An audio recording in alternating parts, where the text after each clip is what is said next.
with Baekgyung, the last person anyone would have expected her to be with. As emotions run high and the tension between them becomes impossible to ignore, Mido can't help but wonder how her life took such an unexpected turn. The answer lies several months in the past, when a series of events began that would completely change both of their lives. The story then shifts back a few months. At that time, Mido was working at a small shop. After finishing her work for the day, her boss handed over her monthly salary. He praised her for her hard work and explained that he had added some extra money so she could buy meat and properly nourish herself. Mido was surprised by the unexpected generosity and felt that it was unnecessary. However, her boss pointed out the dark circles under her eyes. He clicked his tongue in concern and remarked that at this rate, she would not even be able to properly take care of her younger sibling. Feeling grateful, Mido sincerely thanked him. Her boss then told her that everything was settled for the day and that he would see her again tomorrow. With a smile on her face, Mido left work and started heading home. While walking, she thought about how lucky she had been that day. She planned to hurry home and get Lee Young what he needed. Before she could go much farther, someone suddenly called out her name. The voice addressed her as Kim Mido. She immediately stopped in her tracks. Turning around, she saw a group of men dressed in black suits. Their appearance instantly caught her attention. They possessed exotic features. Their physiques were absurdly muscular. An overwhelming beast-like sense surrounded them. There was no mistaking what they were. They were Sigmas. The moment Mido realized this, panic spread through her body. Without hesitation, she turned around and started running. One of the Sigma men immediately ordered the others to capture her. The men rushed after her. Despite her desperate attempt to escape,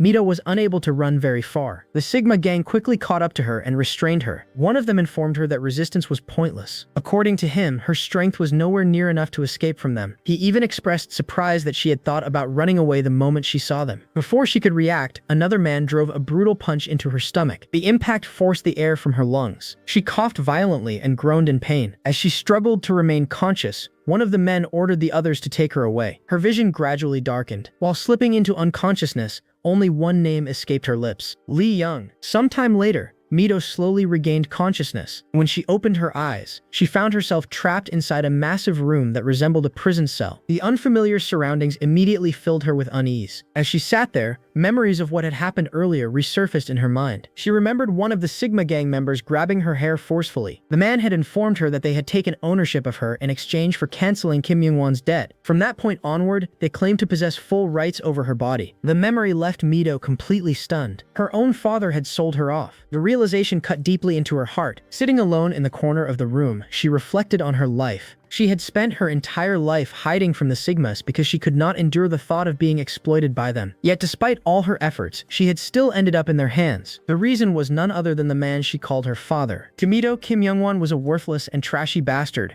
who had never helped her once in her life. The anger burning inside her became overwhelming. She swore that if she ever saw him again, she would kill him with her own bare hands. After venting her rage internally, her thoughts shifted toward Lee Young. She worried that he would be concerned about her sudden disappearance. At the same time, she remembered how the Sigmas had taken samples of her blood. Based on the conversations she had overheard regarding tests and examinations, she started forming assumptions. Perhaps they were only interested in her blood. Another terrifying possibility soon entered her mind. She wondered whether they intended to use her for human experimentation. As these troubling thoughts filled her head, the door suddenly opened. A man entered the room and informed her that the CEO wished to see her. He ordered her to come out. Having no choice, Mido followed him. As they walked through the building together, the man offered her a warning. He explained that if she wanted to stay alive, obedience would be her best option. He further stated that her usefulness had now been confirmed. Because of that, she would not be treated harshly as long as she stayed out of their way. The word usefulness immediately caught Mido's attention. She wanted to know exactly what he meant by that. However, the man refused to elaborate. Instead, he explained that the CEO would personally provide the answer. For now, she simply needed to follow his instructions obediently. While walking through the building, Mido carefully observed her surroundings. The entire structure was filled with the foul and overwhelming scent of beasts. The atmosphere alone made her uneasy. Deep down, she wondered whether she would ever be able to leave this place safely. Eventually, the man escorted her into an extravagant mansion that belonged to the CEO. The luxurious surroundings contrasted sharply with the prison-like environment she had just come from. Upon arriving, the man respectfully informed the CEO that he had brought her as ordered. At that moment, the CEO began descending the staircase. This man was Baekgyung, As he slowly walked down the stairs, he declared that the present had finally arrived. He remarked that he had been waiting for this moment. Mido stared at him in complete confusion. She had no idea why she had been brought before him. A sinister smirk slowly spread across Baekgyung's face. Then he revealed the reason behind his satisfaction. The test results had finally come back, and according to those results, the outcome was positive. After hearing the results, Baekgyung's assistant immediately confirmed the doctor's findings. According to the evaluation, Mido possessed the highest host compatibility level ever recorded. Her results surpassed every other candidate they had tested so far. The report clearly proved that she was an extraordinarily rare case. Upon hearing this, Baekgyung burst into laughter. His eyes remained fixed on Mido as he remarked that she was truly a fascinating young woman. Without warning, he stepped closer and roughly grabbed her face. Holding her firmly, he began explaining the situation. Baekgyung revealed that he had a younger brother. That younger brother was born as what many considered a defective product. Whenever he consumed the serum, he suffered severe seizures. Even when pure blood was obtained for him, his body rejected it, and he would gag uncontrollably. However, everything was different now. The test results standing before Baekgyung had changed everything. As Mido listened, she quickly understood what he was implying. In her mind, she bitterly concluded that his younger brother would probably be drooling while drinking her blood. A moment later, Baekgyung released her face. Then he mockingly commented on the irony of the situation. His younger brother had acted incredibly selective all his life, yet the perfect match he finally discovered turned out to be nothing more than a rat from the slums. To Baekgyung, the entire situation was amusing. Mido struggled to understand what he was talking about. Unfortunately, Baekgyung had no intention of leaving her confused for long. He calmly informed her of her future. From that day onward, she would become his brother's personal blood bag. Her blood would be drawn continuously until the very day she breathed her last. Baekgyung further explained that he intended to maintain her health personally. She would no longer have to perform difficult labor. Every aspect of her lifestyle would be controlled to ensure the highest possible blood quality. In his twisted perspective, he even considered the arrangement humane. Meanwhile, Mido felt despair settling heavily in her chest. To her, this was the absolute worst outcome imaginable. At least prostitution or biological experimentation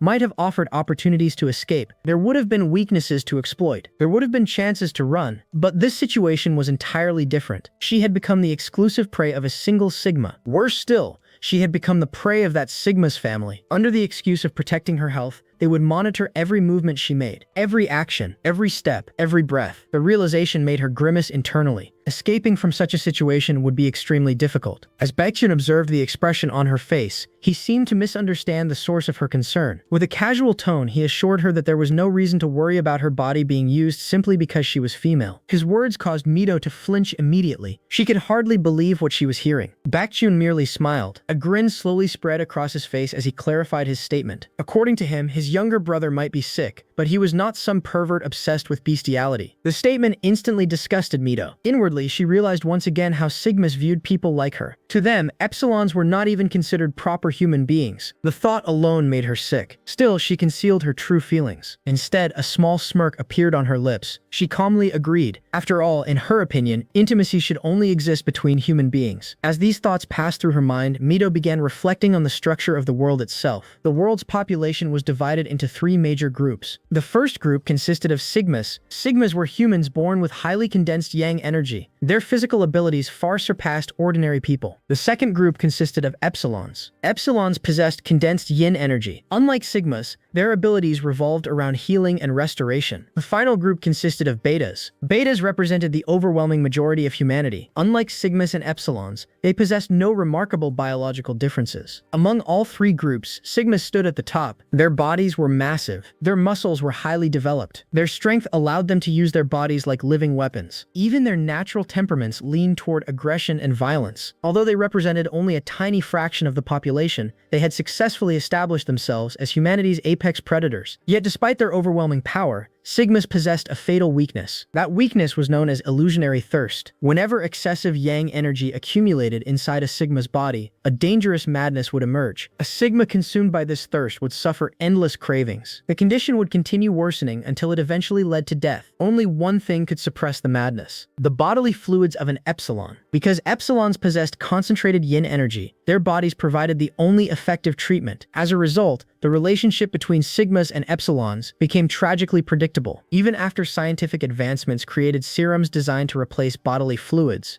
very little changed. Organizations and laws were established to protect epsilons. On paper, those protections appeared meaningful. In reality, they were little more than formalities. Most Sigma still refused to view epsilons as equal human beings. Not much time passed before Mido was moved into a luxurious residence. Unlike the prison-like room where she had previously been confined, this place resembled a comfortable home. Yet she knew it was simply another cage. A smirk formed on her face. After all, there was one important detail that made her situation especially valuable. She was a pure-blooded epsilon. That fact alone explained everything. Sometime later, one of the Sigma gang members entered her room carrying breakfast. He ordered her to eat. The meal had clearly been prepared with great care. As Mido examined him, she immediately noticed his bright red eyes. The feature identified him instantly as a Sigma. He also appeared surprisingly young. Judging by his appearance, he looked to be around 20 years old. The young Sigma explained that he had been ordered to ensure she ate properly. He instructed her not to leave behind even a single crumb. Furthermore, he intended to remain there until her plate was completely empty. Mido carefully studied him. Then she asked whether he was the person responsible for attending to her. The question immediately irritated him. He sharply denied being her attendant. According to him, he was not her servant. He was merely assigned to watch her. Mido quietly observed his reaction. His temperament appeared extremely easy to provoke. Realizing this, she immediately adjusted her approach. Offering a sweet smile, she apologized for the misunderstanding. Then she complimented him. She remarked that his pheromones were unusually strong. In fact, she found it surprising that someone like him would be performing such work. The comment instantly caught him off guard. He seemed genuinely confused by the compliment. Mido continued carefully weaving her trap. Since he was watching her, she pointed out that he was technically protecting her. The young Sigma looked even more confused. Mido could practically see how simple-minded he was. He was young, easy to read, easy to manipulate. If she played her cards correctly, he could become useful. Maintaining her innocent expression, she explained that everyone else she had encountered seemed rough and violent. Their behavior had frightened her. Compared to them, he seemed kind. The effect was immediate. The young Sigma's face began turning red. He started blushing. Mido immediately recognized the opportunity. Continuing her charming act, she casually asked for his name. Before the conversation could continue further, however, the story shifts away from Mido's confinement. The scene transitions across borders. Far away, in Miyawadi Township, Myanmar. Inside the luxurious Ace Hotel and Casino, a completely different situation was unfolding. A lone man stood beside a large window. His clothes were stained with blood. His body was covered in blood as well. The room around him looked like the aftermath of a massacre. Nearby lay the corpse of a man he had personally killed. Looking down at the dead body, he addressed him as Johnny. Then he casually remarked that old Pop seemed perfect for a night like this. At that moment, another man entered the room. This was Hisuk. He respectfully informed his boss that everything had been cleaned up according to plan. Following the client's request, the walls had been decorated using selected limbs and viscera. The room now resembled something from a nightmare. The blood-covered man finally turned around. For the first time, his face became visible. This man was Baekgyung. After hearing the report, Baekgyung simply praised Hisuk for his work. The camera then reveals the full extent of the carnage. Dead bodies were scattered throughout the room. Many armed men had been slaughtered. Interestingly, not all of them had been killed by Baekgyung himself. With effortless confidence,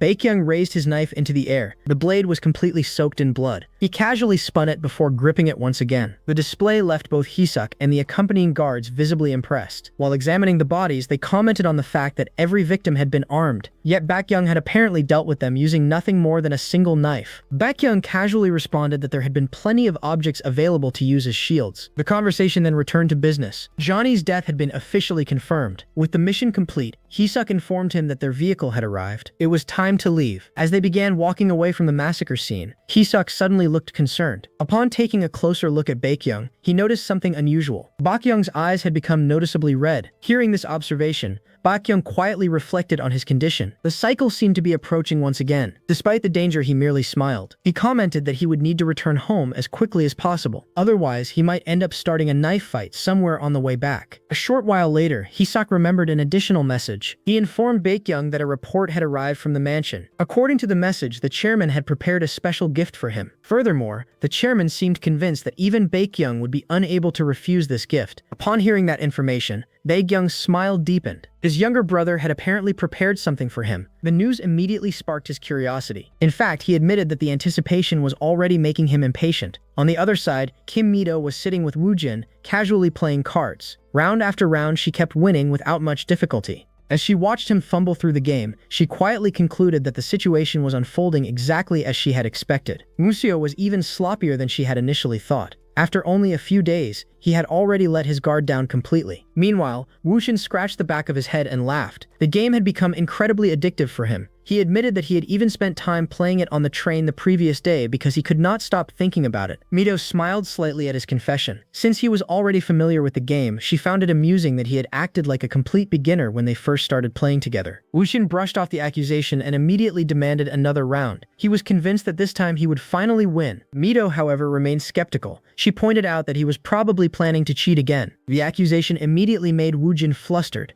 He quickly denied it and insisted that he was not cheating anymore. Even so, Mido told him that he was becoming far too obsessed with the game. She announced that she was done playing for now. Her head was beginning to hurt, and she needed a break. Wujin immediately protested. He complained that he had nobody else to play with. The older Sigmas refused to play cards with him, leaving Mido as his only opponent. He begged her not to stop and even suggested that she was afraid of losing. As he spoke, Mido's eyes briefly drifted toward the handgun tucked into his pocket. A small smile appeared on her face as a plan slowly formed in her mind. She eventually relented and told him that if he really wanted to continue playing, he could come back later that night, around 9:30. However, he would have to bring a pen and paper with him. She was tired of keeping score herself because he constantly tampered with the results. Wujin immediately denied ever cheating with the score. Mido remained firm. Without a pen and paper, there would be no game. After a long moment of frustration, Wujin finally gave up arguing. Irritated, he agreed to bring both items. He told her to get some rest and promised that he would come back later. Before he left, Mido casually added one more condition. She wanted him to come alone without letting anyone know. Wujin looked confused by the request. Using a playful tone and a charming smile, Mido suggested that a man visiting a woman late at night could easily create unnecessary misunderstandings if other people found out. The words struck Wujin like lightning. His entire face instantly turned bright red. Completely embarrassed, he loudly insisted that nothing like that would ever happen and told her to stop talking nonsense. Mido only smirked in response and reminded him not to forget the pen and paper. Flustered and irritated, Wujin slammed the door before leaving. The moment he was gone, Mido let out a deep sigh. In her mind, she reviewed everything she had learned. That painfully simple-minded Sigma Wujin had openly admitted that his role was to keep watch over her until Baekgyung arrived. Wujin was also the younger brother of that damn Sigma, the very same Sigma who was responsible for dragging her into this nightmare in the first place. She knew there would not be another opportunity after Baekgyung returned. Once that man came back, everything would be over. Whether she lived or died, she had to escape before then. Time slowly passed. Eventually, the clock struck 9:38 p.m. As promised, Wujin returned with the pen and paper. The two of them sat together and continued their card game. Wujin was laughing confidently now. After pulling off a successful move, he proudly bragged about his skill. He was convinced that he was finally winning. Mido calmly encouraged him to keep talking. She casually asked whether he was really planning to go all in. Wujin's attention became completely absorbed by the game. He stared at the cards, trying to calculate his next move. That was exactly the opening Mido had been waiting for. Without warning, she gripped the pen tightly and drove it directly into his hand. A scream exploded from Unseo's mouth. Before he could recover, Mido reached into his pocket and grabbed his gun. In that critical moment, only one thought existed inside her mind. She had only one chance. She had to take him down. Wujin stared at her in shock and rage. Then Mido pulled the trigger. The bullet struck him. Although he did not die, the impact rendered him unconscious. Blood splattered across Mido's face. For a brief moment, she stood frozen. Then she realized she had actually done it. Wujin would probably wake up again before long. Killing him would have been safer. For a second, guilt tried to surface inside her. She immediately crushed the feeling. There was no time to waste on pointless guilt. She needed to take everything useful and escape. Quickly, she removed his jacket and put it on herself. Then she rushed out of the room. The moment she stepped outside, she saw numerous guards stationed throughout the building. Even so, she forced herself to keep moving. If she somehow managed to survive, the first thing she needed to do was move Lee Young somewhere safe. After that, she would disappear into the countryside and remain hidden until the situation settled down. Only then would she come back for her. Because of that, she had to give everything she had to this escape attempt. As she continued forward, she noticed two Sigma standing nearby. There was no choice anymore. Now she would have to do something she had never done before. She would have to shoot someone with her own hands. She urged herself to move. There was no time for hesitation. There was somewhere she absolutely needed to return to. For a brief second, an image of her sister appeared in her mind. The memory strengthened her resolve. Anyone who stood in her path would have to be dealt with. When she reached the doorway, two guards blocked her route. Without wasting a second, Mido opened fire. The guards collapsed dead. It was the first time she had ever killed someone with a gun. The realization shook her, yet there was no turning back now. She needed to move faster. Unfortunately, more trouble immediately appeared. 2 additional guards rushed toward her. Mido cursed under her breath. Even more of them had arrived. The guards shouted that the blood bag was escaping. Mido tried to fight back and raised her weapon. However, before she could react properly, one of the guards lunged forward. A powerful hand wrapped around her throat. The guard slammed her onto the ground. Her gun slipped from her grasp and skidded across the floor. Mido struggled desperately as the guard tightened his grip around her neck. The man glared at her with pure hatred. He raged that an epsilon like her had dared to resist. He snarled that he should have cut her tendons long ago. He promised that he would torture her until she begged for death and turn her into a human pig. Even while choking, Mido refused to surrender. With the last of her strength, she pulled out a knife. In one swift movement, she sliced open the guard's throat. Blood erupted everywhere. The guard collapsed. The second guard stared in disbelief before calling her insane and threatening to teach her a lesson. Before he could act, Mido recovered her gun. She fired directly into his head. The guard died instantly. Breathing heavily, Mido finally allowed herself a brief moment of relief, but she knew it would not last. Soon, the Sigmas would swarm the entire compound. If she got caught now, torture and death would be waiting for her. Even so, she desperately wanted to make it past the front gate before that happened.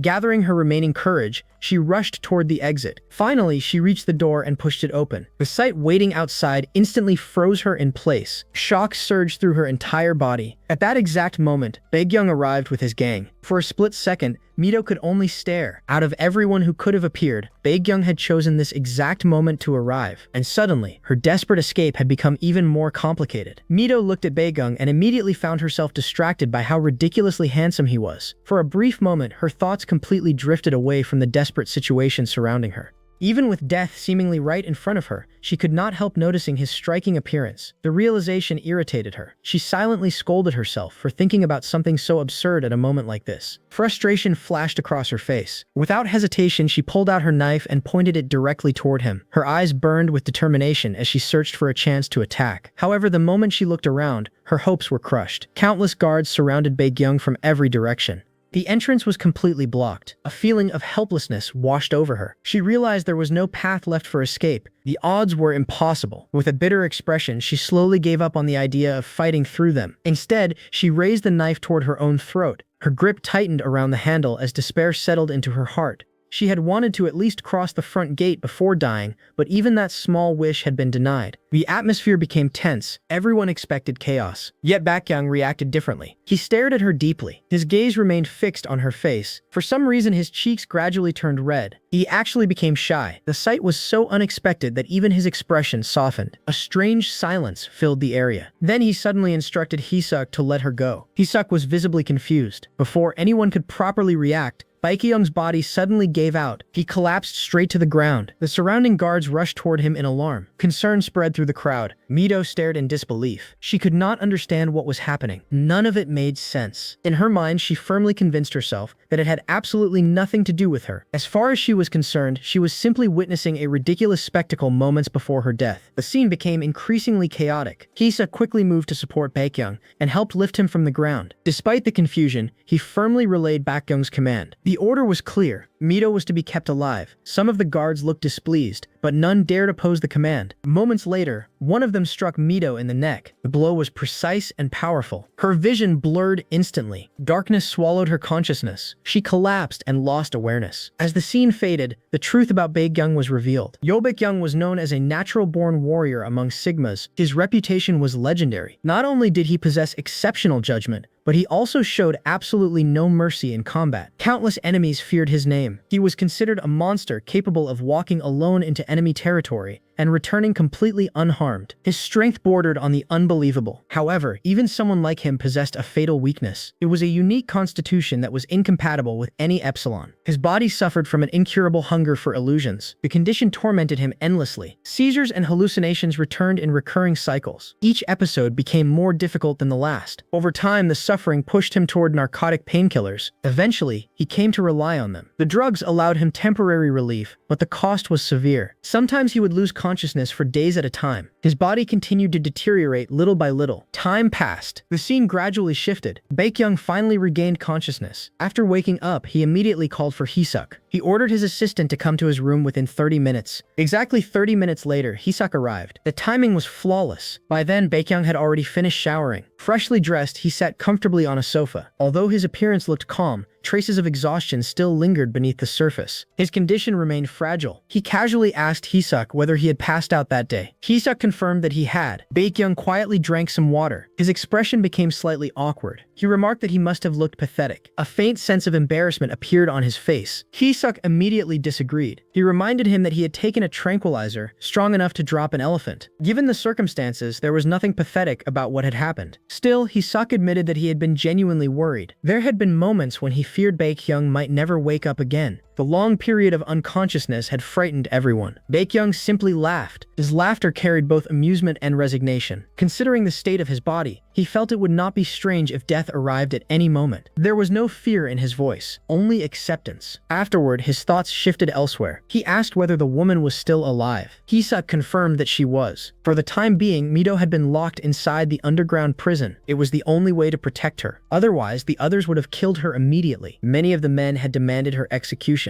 Some had even suggested ripping off her limbs. To them, only her blood mattered. They believed she could survive without arms or legs if her blood remained useful. The cruelty of their suggestions reflected just how ruthless the Sigmas could be. Baekgyung quietly processed the information. After a moment, he stated that he would like to have a meal. Then he requested that arrangements be made involving that woman. The request caught Hisuk off guard. He was confused by what Baekgyung meant. A mysterious smile slowly appeared on Baekgyung's face. His eyes reflected genuine interest. He explained that he wished to accept the present that had been prepared for him. The meaning behind those words became clear. Hisuk immediately understood. Without further questions, he agreed to make the necessary arrangements. Once Hisuk left, Baekgyung found himself thinking about Mido again. The memory alone made him feel strangely shy. His face warmed slightly. Her image remained vivid in his mind. Even while surrendering, she had possessed an unyielding murderous intent. That fierce determination had captivated him. Despite her paper-thin body, she had managed to kill 4 Sigma mercenaries. The feat was astonishing. Most people would have been incapable of surviving such a situation. Yet she had done far more than survive. She had fought back. Even when drenched in blood, her eyes remained filled with an overwhelming will to live. Those eyes left a powerful impression on him. They were vivid. They were intense. They were unforgettable. The memory replayed repeatedly in his thoughts. The more he remembered her expression, the more fascinated he became. A smirk gradually formed on his lips. His attraction toward her intensified with every passing second. He could not stop thinking about her. Meanwhile,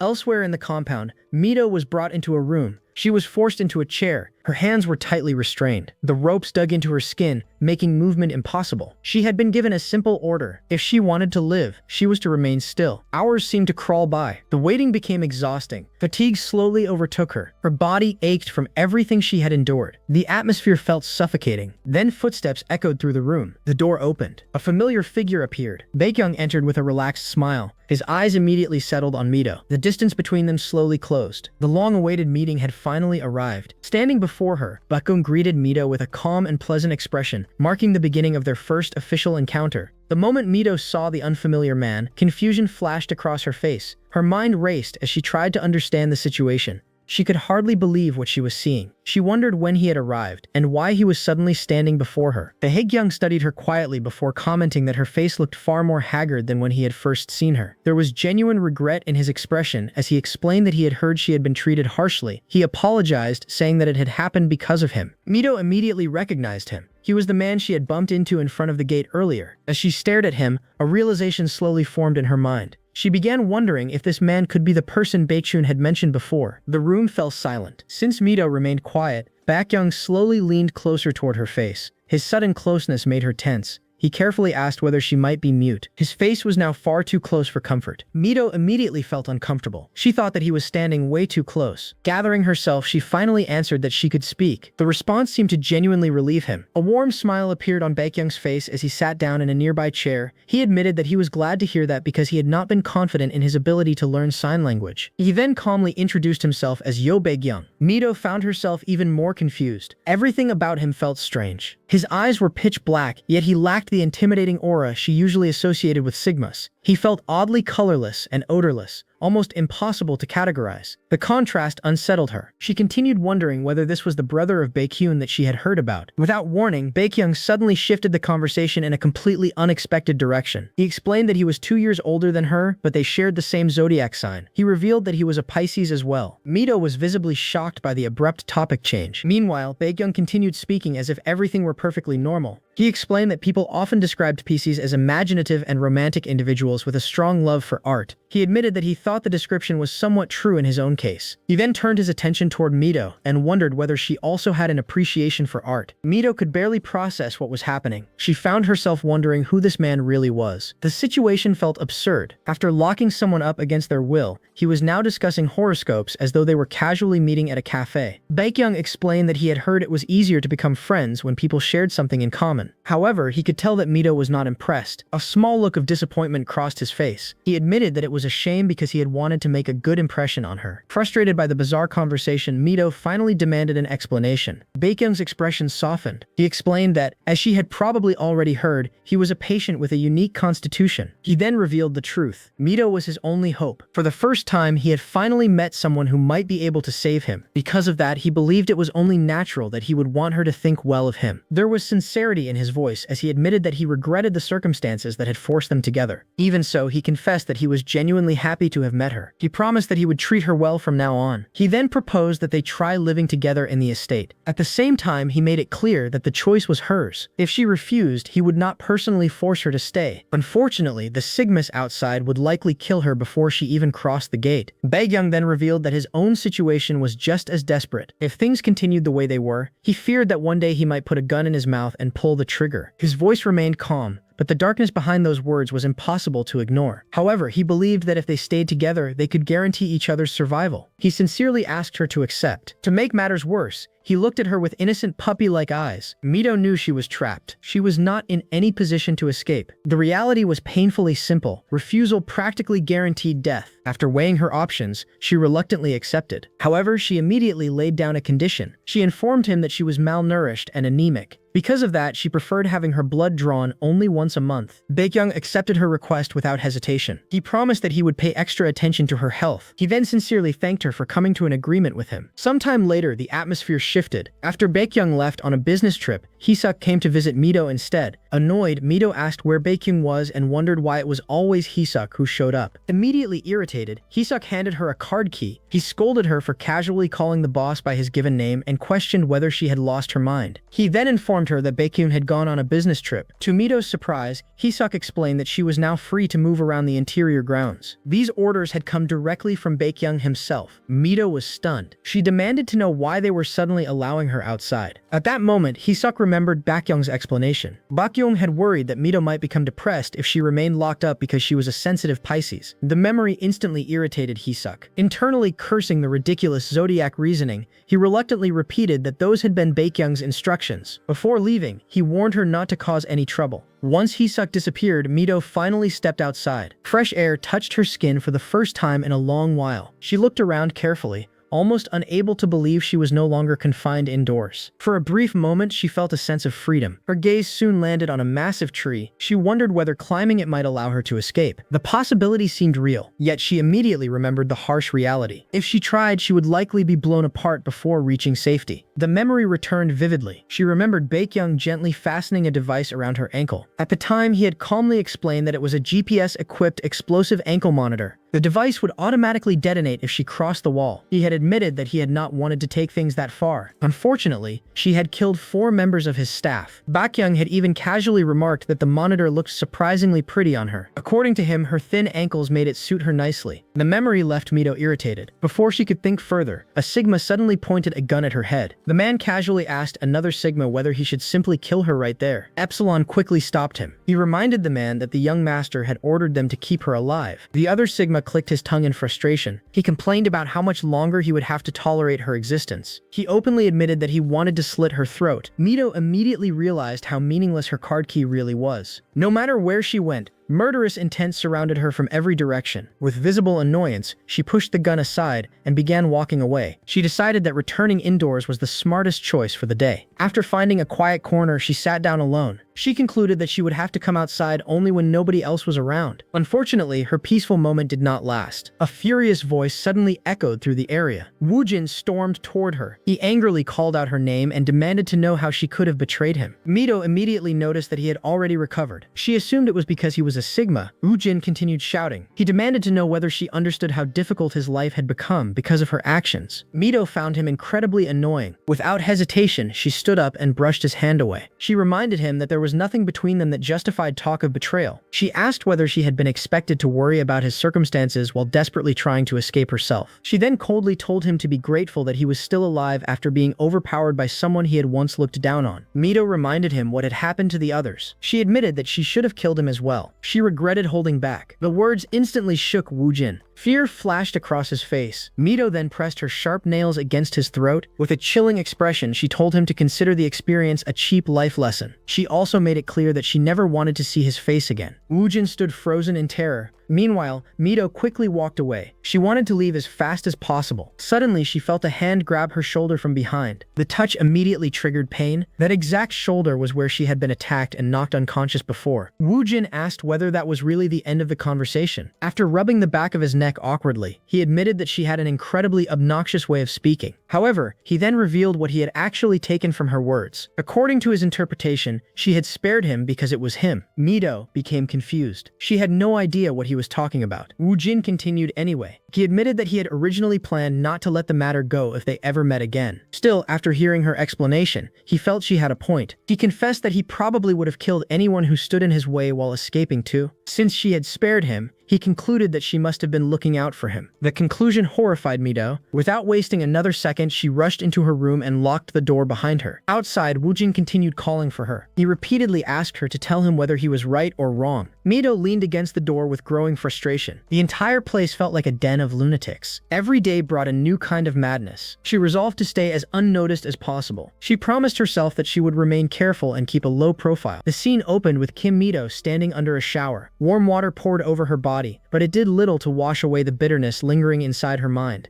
Her expression remained cold and exhausted as memories from earlier that day resurfaced one after another. Only a few hours ago, two Sigmas had deliberately dumped a trash bin full of garbage over her head. Rotten waste had splashed across her clothes while the two men laughed without restraint. Their mocking faces and cruel amusement still remained vivid in her memory. They had acted as though it were an accident, casually brushing it off while insulting her existence. The humiliation had not ended there. One of them had mocked her background and compared her to something that crawled out of a gutter. The other had gone even further. He had struck her across the face without warning. The slap had echoed through the hallway while the surrounding Sigmas laughed. He had continued with disgusting and degrading remarks, openly treating her as less than human. Remembering it now made Mido grit her teeth. Inside her head, she cursed every Sigma she could think of. Her fingers clenched tightly. Her jaw tightened. Her eyes burned with suppressed rage. Forcing herself to calm down, she eventually stepped out of the shower and returned to her room. The scene slowly shifted to the present. Mido lay on her bed, staring blankly at the ceiling. The room was silent except for the faint hum of distant activity from elsewhere in the facility. Her mind felt heavy. A full month had already passed since she had become trapped inside this miserable Sigma den. Every day felt longer than the last. Every day brought new humiliation. Every day tested the limits of her patience. With a defeated sound, she collapsed deeper into her bed. She reflected on everything she had endured. She had tried remaining silent. She had tried avoiding conflicts. She had tried staying away from the Sigmas whenever possible. Yet none of it had helped. Instead, their hostility had only become worse. Their treatment had become more vicious, more cruel, more deliberate. No matter how much she avoided them, they continued to seek her out. To those bastards, she realized, this was never about anger. It was entertainment. It was a hunt. She was prey, and they enjoyed watching her struggle. A dangerous look slowly appeared in her eyes. Something inside her was beginning to crack. If things continued this way, she would eventually be forced to break. Not physically, mentally, emotionally, and perhaps even violently. The next scene shifted to the cafeteria. Mido sat alone while quietly eating her meal. The curry served that day was surprisingly good. For a brief moment, she simply wanted to focus on eating. Unfortunately, the Sigmas around her had other plans. Several of them immediately noticed her. Disgust spread across their faces. Whispers quickly turned into open mockery. Some questioned whether she was truly the Epsilon who had taken down their seniors. Others refused to believe it. Several complained that a blood bag was wasting food that should have gone to someone more deserving. Others insulted her smell and claimed she ruined their appetite. Mido continued eating. She lowered her gaze toward her tray. She ignored their voices. She ignored their laughter. She ignored their insults. The curry was good. That was all she wanted to focus on, at least for a few minutes. Then someone approached her table. A young woman carrying a tray calmly sat across from her. Unlike the others, she showed no open hostility. Her posture was composed. Her eyes were observant. Her presence immediately attracted attention. This woman introduced herself as Kim Sena. She explained that she handled Baekgyung's security. She also revealed that she belonged to the Andong Kim clan. With a polite smile, she expressed curiosity regarding which Kim family Mido belonged to. Mido immediately refused to answer. Sena did not seem bothered. Instead, she admitted that there was something else she found far more interesting. Mido remained guarded and stated that she had no intention of answering any questions. Sena's smile widened slightly. She brought up Mido's gun skills. According to available records, Mido was nothing more than a middle school dropout epsilon with no barcode. Her life consisted of various odd jobs during her teenage years before eventually working at a Chinese restaurant. Those records made no sense. Someone with that background should not possess such shooting skills. Sena openly questioned where Mido had learned to use firearms. As those words reached her ears, Mido was suddenly pulled into a distant memory. The scene shifted into her childhood. A younger Mido desperately bowed before several armed men. Fear filled her eyes. Desperation filled her voice. All she wanted was to save her little sister. She had been willing to do anything. One of the men, a union leader, had studied her carefully. He explained that joining the union meant facing countless dangerous situations. In his opinion, she was too young, too weak. He reluctantly suggested that she pursue higher-tier citizenship instead. That path would provide a safer future. Mido immediately rejected the idea. The thought of offering her blood to Sigma bastards disgusted her. She declared that she would rather starve to death than live like livestock waiting to be drained. The union leader had stared at her for several seconds. Then a smirk slowly appeared on his face. For such a young brat, she possessed a surprisingly vicious streak. At that moment, he admitted he had been wrong about her being weak. The memory faded. The story returned to the cafeteria. Mido immediately became cautious. There was no way Sena should know she had connections to the anti-Sigma union. Trying to remain calm, she casually explained that a middle school dropout epsilon with no barcode needed to learn all kinds of things to survive. Sena seemed amused by the answer. She jokingly wondered whether gunplay was now taught at Chinese restaurants. Mido clearly had no interest in continuing the conversation. Eventually, Sena stopped pressing the subject. Instead, she proposed something entirely different. A bet? Mido asked what kind. Sena suggested a shooting match. The rules were simple. Whoever scored higher would win. Mido immediately declined. Sena expected that response. She calmly explained that everyone in the facility was curious about her. People wanted to know whether her previous achievements resulted from genuine skill or blind luck. The challenge offered a chance to prove the truth. Mido asked what she would gain by participating. Sena revealed the reward. If Mido won, Sena would personally guarantee her safety. She would ensure that nobody accidentally killed her. The offer immediately caught Mido's attention.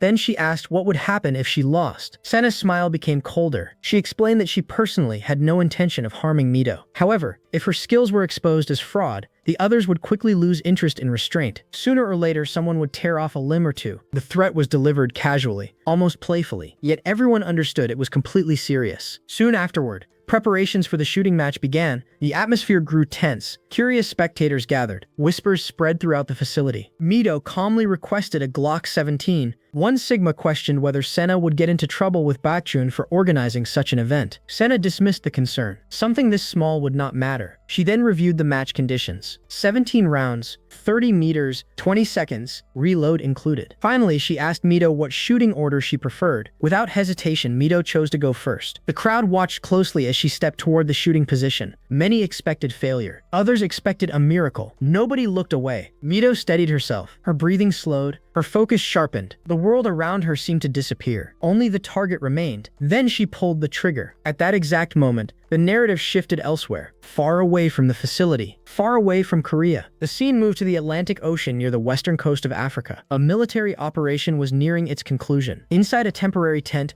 Baekgyung sat comfortably while reading a book. Even in a war zone, he appeared completely relaxed. Nothing seemed capable of disturbing his composure. A short time later, Hisuk entered the tent. He apologized for arriving late and immediately asked whether anything important had happened during his absence. Without lifting his eyes from the book, Baekgyung calmly explained that nothing significant had occurred. The rebels had been reduced to their final headquarters. The operation was nearly over. Hisuk remarked that Baekgyung's consistency remained impressive, regardless of location. Whether in luxury or on a battlefield, he never seemed to change. Baekgyung accepted the remark with complete seriousness. Hisuk silently noted that it had not really been intended as a compliment. Then his expression changed. He had brought interesting news. News about Kim Mido. That finally captured Baekgyung's attention. According to reports, Kim Mido had defeated Kim Sena in a shooting match. Baekgyung immediately sat up. Excitement flashed across his face. His interest skyrocketed. He demanded additional details. Hisuk explained everything. Sena had used a safety guarantee as bait. She had challenged Mido to a shooting contest. Mido had accepted, and then she had beaten her. The information stunned Baekgyung. A smirk slowly appeared. He found it difficult to believe that Kim Sena had lost. Meanwhile, Hisuk pointed out that Mido taking down 4 mercenaries with her frail body clearly had not been a fluke. The evidence continued to grow. Baekgyung looked genuinely impressed. A faint blush even appeared on his face. Mido really had accomplished those feats. The realization delighted him. Hisuk then raised another question. If Baekgyung found Mido so interesting, why was he simply leaving her alone? At the very least, he should have tasted her blood by now. Baekgyung closed his book. A dangerous smile spread across his face. He explained that he was greedy. He enjoyed saving things until the very end. Unfortunately, he sometimes forgot about those treasures and allowed them to rot. This time, however, he had no intention of making that mistake. His eyes gleamed with anticipation. He immediately ordered the Black VIP Hong Kong schedule to be moved forward as much as possible. The sudden order surprised Hisuk. He questioned why the Hong Kong schedule was suddenly important. Baekgyung's smile only deepened. An idea had already formed in his mind. He casually suggested replacing their female agent. The next scene showed Woojin approaching Mido with visible excitement. A bright grin spread across his face as he eagerly asked her to teach him how to shoot. Mido immediately looked at him in disbelief. She could not understand why he was suddenly asking such a thing. Woojin explained that he was perfectly fine with close-quarters combat and hand-to-hand fighting. However, he admitted that shooting was one area where he was lacking. He reminded her of how well she had taught others while playing Huatu, and sincerely asked for her help. Mido stared at him as if he had lost his mind. She bluntly called him stupid and questioned whether he had thrown away all of his pride. She reminded him of everything she had done to him, and could not understand how he could shamelessly ask for her help now. Woojin remained unfazed. He calmly explained that pride had nothing to do with it. In this place, strength was law and power was everything. He pointed out that even if her body was weak, her ability to use a gun made her strong in its own way. He reminded her that she had defeated squad leader Sena. For a brief moment, Mido's thoughts drifted back to that victory. The memory replayed vividly in her mind. The shooting competition had been intense from beginning to end. Mido had scored 162 points. Sena had scored 161. The difference had been only a single point. After the match, Sena had placed a hand on Mido's shoulder and acknowledged her victory. Although unfortunate,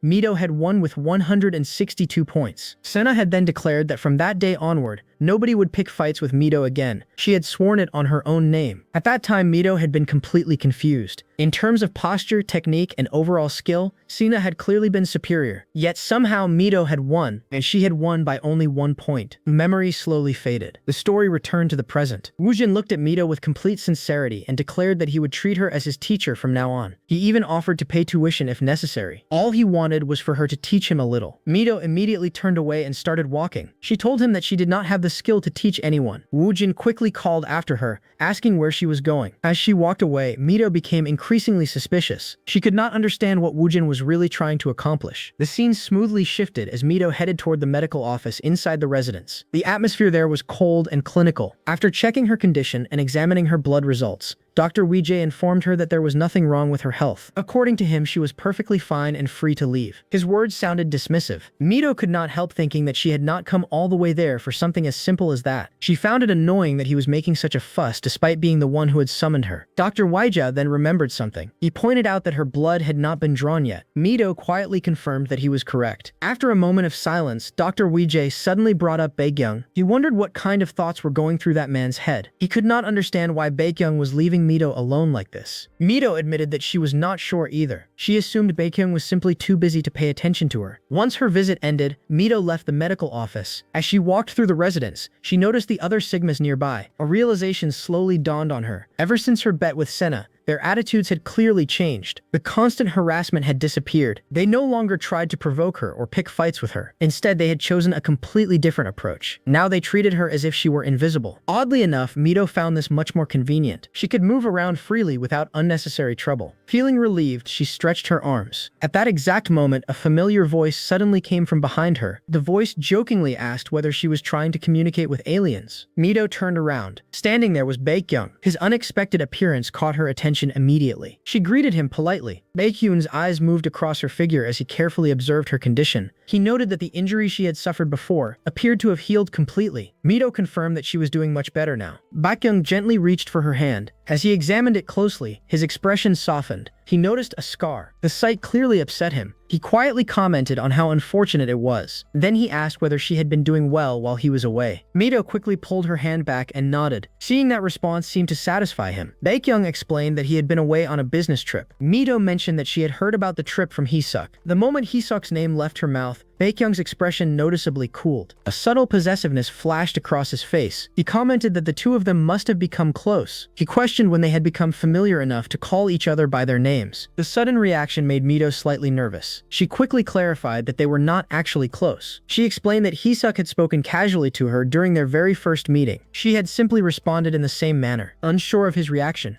she quietly wondered if that was not allowed. A soft chuckle escaped Baekgyung. He assured her that it was perfectly allowed. According to him, Mido could do anything she wanted. His answer only left her more confused. In her mind, she thought that he always spoke in such an embarrassingly cheesy way. Ignoring her confusion, Baekgyung gently took her hand again. His grip was warm and careful. He explained that his business trip had originally been scheduled to last much longer. However, he had desperately wanted to see her. Because of that, he had returned home earlier than planned. For a while, he had wondered whether rushing back had been pointless. His fingers tightened slightly around her hand, but now that he was standing before her, he believed he had made the right decision. The sight of her seemed to erase all of his doubts. He then asked what she thought. He wanted to know whether she had missed him. Mido remained silent. Inside her mind, she found his behavior ridiculous. As far as she knew, he only needed her blood. She could not understand why he kept saying such strange things. Then she remembered something. She remembered his earlier confession. He had once said that he had met someone who might be able to save him. Because of that, it was only natural for him to want to leave a good impression. Thinking back on those words, Mido assumed that was probably the reason behind all of this attention. Suddenly, Baekgyung presented something to her. It was a gift. Mido looked surprised as she accepted it. She stared at the object and wondered what exactly it was. Baekgyung explained that it was called Thoa. It was based on an African golden wolf. According to legend, it was considered the first creature created by God in certain African indigenous religions. However, that was not the reason he had purchased it. He had bought it because it reminded him of Mido. His answer left her speechless. She could hardly believe that he thought she resembled an African golden wolf. Baekgyung smiled gently. He explained that it looked cute while still possessing dignity and spirit. More importantly, it was special. The description sounded strangely sincere. Mido lowered her gaze to the gift. A flood of emotions quietly washed over her. She realized something she had never thought about before. Since the day she was born, nobody had ever given her a gift. Not once. The realization hit her harder than expected. For a brief moment, she simply stared at the object in silence. Then she carefully accepted it. She thanked Baekgyung and promised to keep it safe. A pleased expression appeared on his face. Seeing her accept the gift genuinely made him happy. Baekgyung leaned slightly closer. Since she liked the gift, he invited her to have dinner with him. The scene transitioned into nighttime. Later that evening, Mido arrived for dinner. The table before her was filled with expensive and delicious-looking food. The extravagant meal instantly surprised her. Baekgyung noticed her reaction and smiled. He explained that it would have been better if they could have gone out together. Unfortunately, circumstances prevented that. He apologized before encouraging her to enjoy the meal. He also mentioned that there was something important he wanted to discuss. Mido thanked him and began eating. As the meal continued,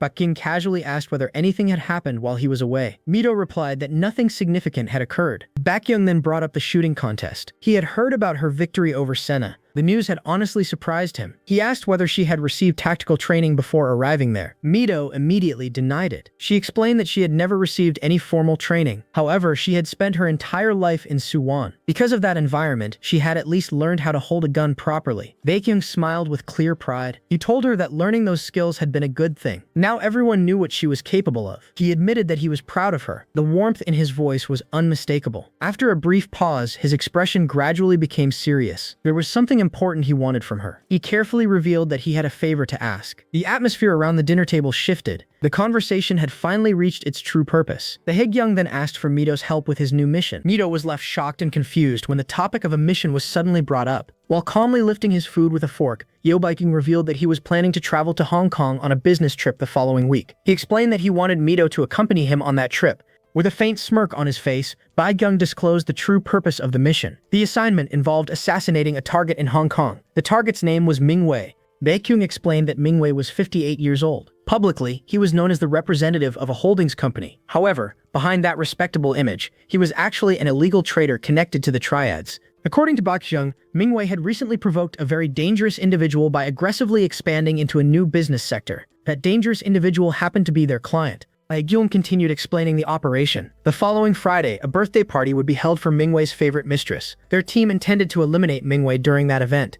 The moment Mido heard the details, anger immediately rose inside her. She strongly objected to being involved in something like that. Baekgyung remained calm and explained that he could not directly approach Mingwei himself. Mingwei was extremely suspicious and carefully blocked anyone who could potentially pose a threat to him. That security measure included Sigmas as well. Wanting to understand the reason, Mido pointed out that Mingwei should be a Sigma too. Baekgyung corrected her assumption. Mingwei was not a Sigma, he was a Beta. Even after hearing the explanation, Mido firmly refused the proposal. Baekgyung paused before revealing another important piece of information. He asked her to consider the product prototype that Mingwei intended to showcase at the upcoming party. He explained that the product was a medicine created by coagulating epsilon blood. More specifically, the drug was produced by kidnapping isolated epsilons who had no family members and no meaningful connections to protect them. Baekgyung stated that the birthday party was essentially an investment fair designed to secure support for full-scale production of the drug. Mingwei had heavily advertised the product, claiming that it possessed powerful healing abilities and could even induce feelings of euphoria. If the business succeeded, large-scale hunting of epsilons would begin in earnest. Baekgyung made it clear that, in his eyes, Mingwei was no longer acting like a human being. Because of that, he believed there was no reason for Mido to feel unnecessary guilt over the mission. As he spoke, Baekgyung gently stroked Mido's hair and carefully placed a hand against her cheek. He praised her strength and courage. He told her that she was perfectly suited for the assignment and sincerely asked for her help. Despite his gentle approach, Mido immediately refused. She reminded him that her role was to serve as Baekgyung's personal blood bag, not to become a pawn in the business of murder. She pointed out that if she were deployed on a dangerous mission and ended up dying, he would also face serious difficulties because of it. Juan looked visibly surprised after hearing such a bold and uncompromising refusal. After a brief moment, he assured her that he would never allow her to be placed in danger. He promised that her safety would be guaranteed. He then offered another condition. If her safety was assured and he provided a reasonable reward, he wanted to know whether she would reconsider. The mention of a reward immediately caught Mido's attention. Baekgyung then revealed the amount he was willing to offer. As an advance payment, he would give her 500 million won. Mido was completely shocked by the enormous figure. Even so, she insisted that money was not enough to sway her. Since she was trapped inside the house anyway, she could not imagine where she would even spend such an enormous amount of money. The idea of a reasonable reward remained in her thoughts. She explained that she had no intention of accepting the mission, even if he offered billions. However, there was one thing she truly wanted. If he could give her that one thing, she would at least consider the proposal.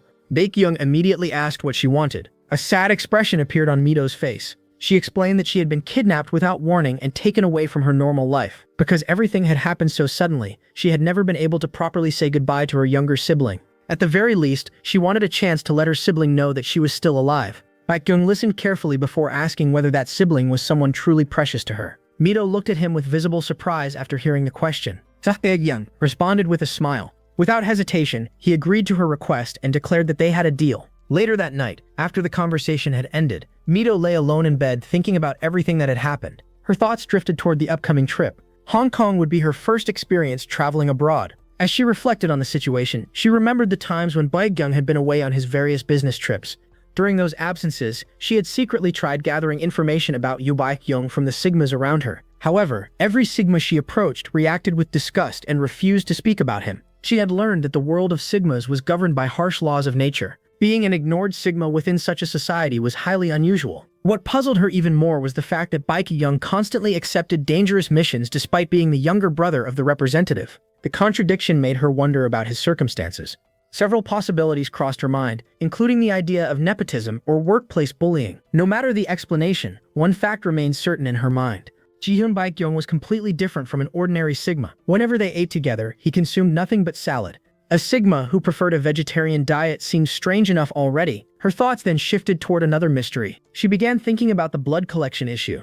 At that point, her memories carried her back to an earlier conversation. During that moment, Mido had confidently shown Baekgyung her hand. She explained that she had been eating properly every day without skipping meals because she never knew when he might request blood from her. As a result, her physical condition had improved considerably. She felt confident that she could easily handle having 700 milliliters of blood drawn. Baekgyung had gently taken hold of her hand. Confused by his reaction, she wondered whether the amount was somehow insufficient. Baekgyung simply smiled.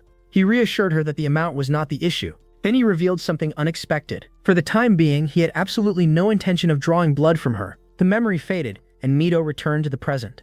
As she lay in bed recalling those moments, she admitted to herself that she had absolutely no idea what Baekgyung was thinking.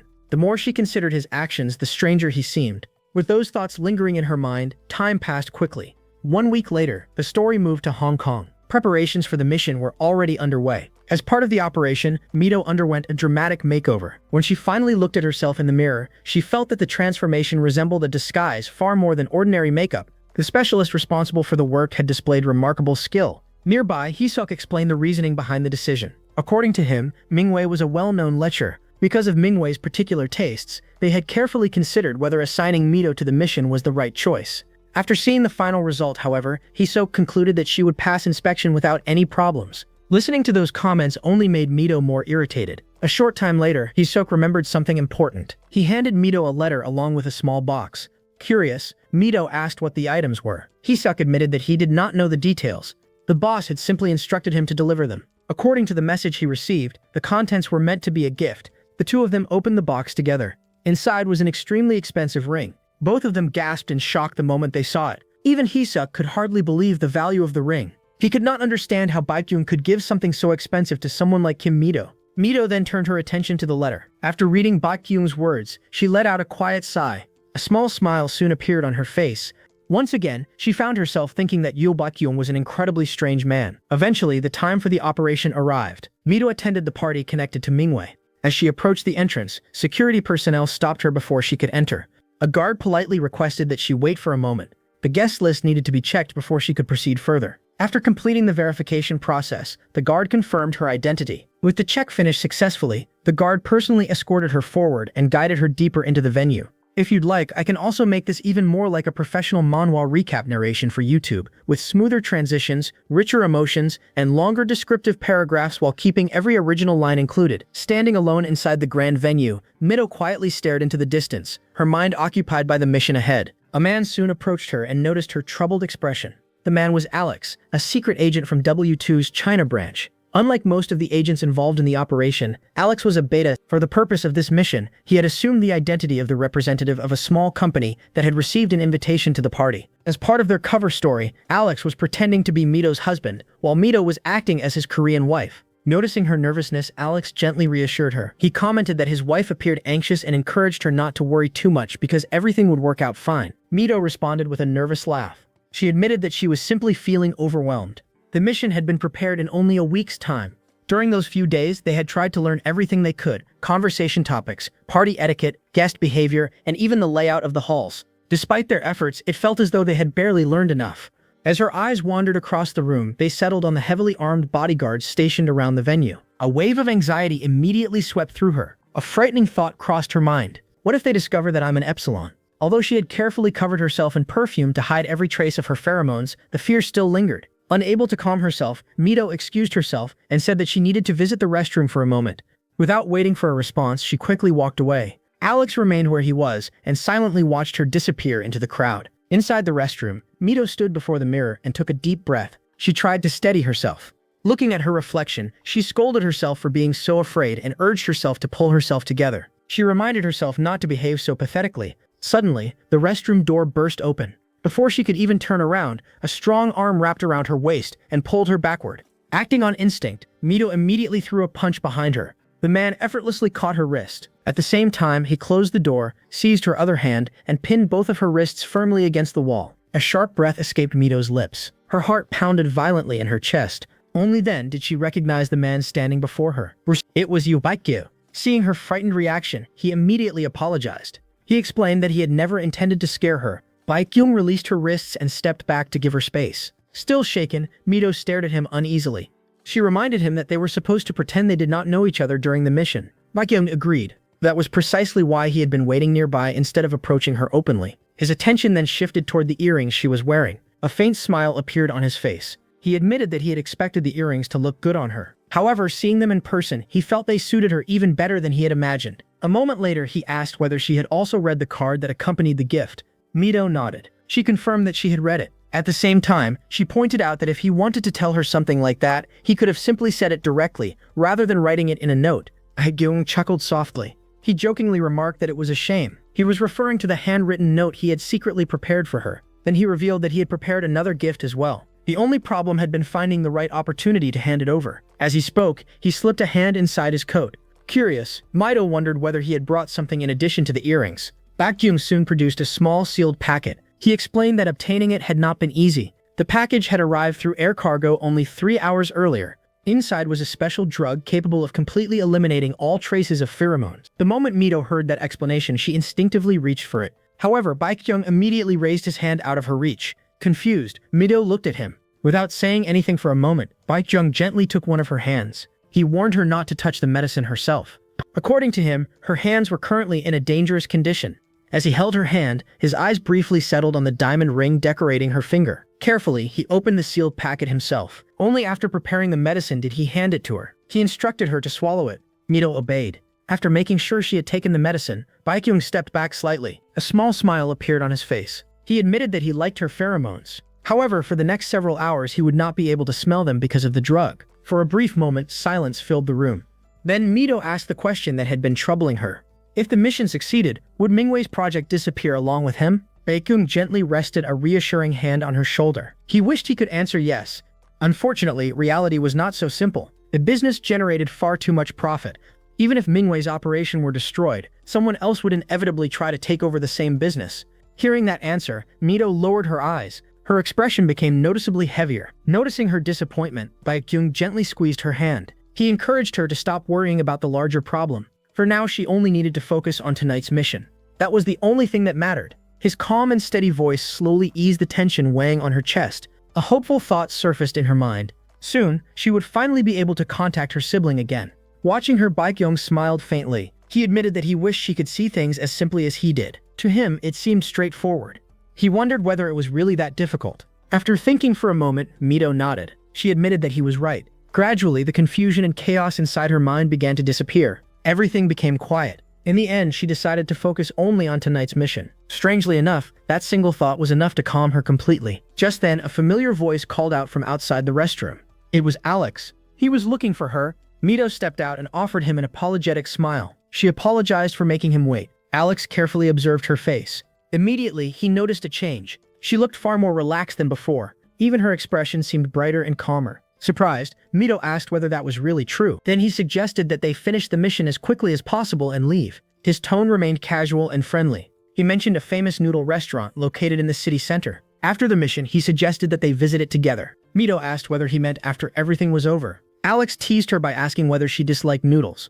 Mido quickly denied it. In fact, she liked noodles very much. Suddenly, Alex's confident demeanor disappeared. He awkwardly scratched the back of his head. His unexpected behavior immediately caught Mido's attention. Curious, she asked what was wrong. A faint blush appeared on Alex's face. Still rubbing the back of his neck, he admitted that the timing was probably terrible. Nevertheless, he felt compelled to say it. Mido was exactly his type. The unexpected confession left her blinking in surprise. Alex did not hesitate.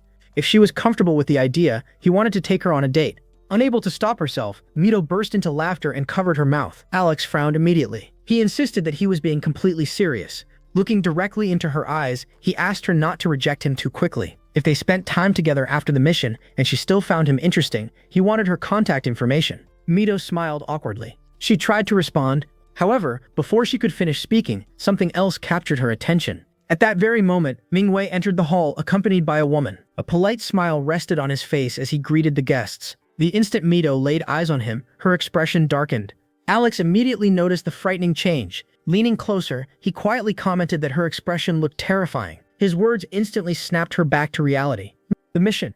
That was why she was there. Embarrassed, Mido softly apologized. At the same time, she remembered the role she had been assigned before arriving at the party. Baekgyung had carefully explained the details beforehand. Once the official party concluded at around 9 o'clock, a secret after-party would begin. Only a small number of black VIP guests would be permitted to attend that gathering. Unfortunately, Mido would only be allowed to remain in the venue until the end of the main event.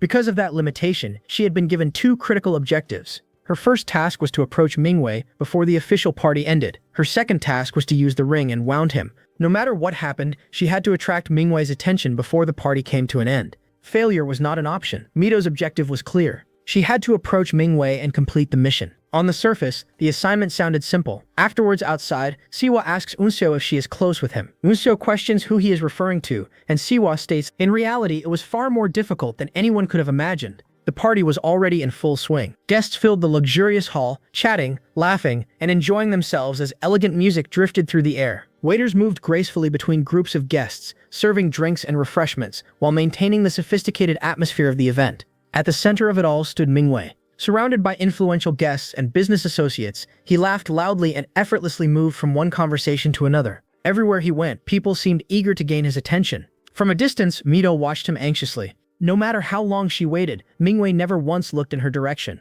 The situation immediately became frustrating. She could not understand how she was supposed to approach him if he would not even acknowledge her presence. As the minutes passed, her anxiety continued growing. At this rate, the party would end before she accomplished anything. She silently cursed him in her thoughts and desperately wished he would look her way. Nearby, Alex noticed the frustration written all over her face. Concerned, he quietly encouraged her. He reminded her that she looked incredible tonight. In his opinion, attracting the attention of a shameless pervert like Mingwei should not be difficult at all. Mido slowly inhaled and forced herself to remain calm. From everything she had observed throughout the evening, she had already realized something important. Mingwei did not automatically become interested simply because an attractive woman approached him. There was something more complicated at work. Her eyes remained fixed on him. She carefully studied his behavior as he laughed alongside one of his subordinates and a beautiful female guest.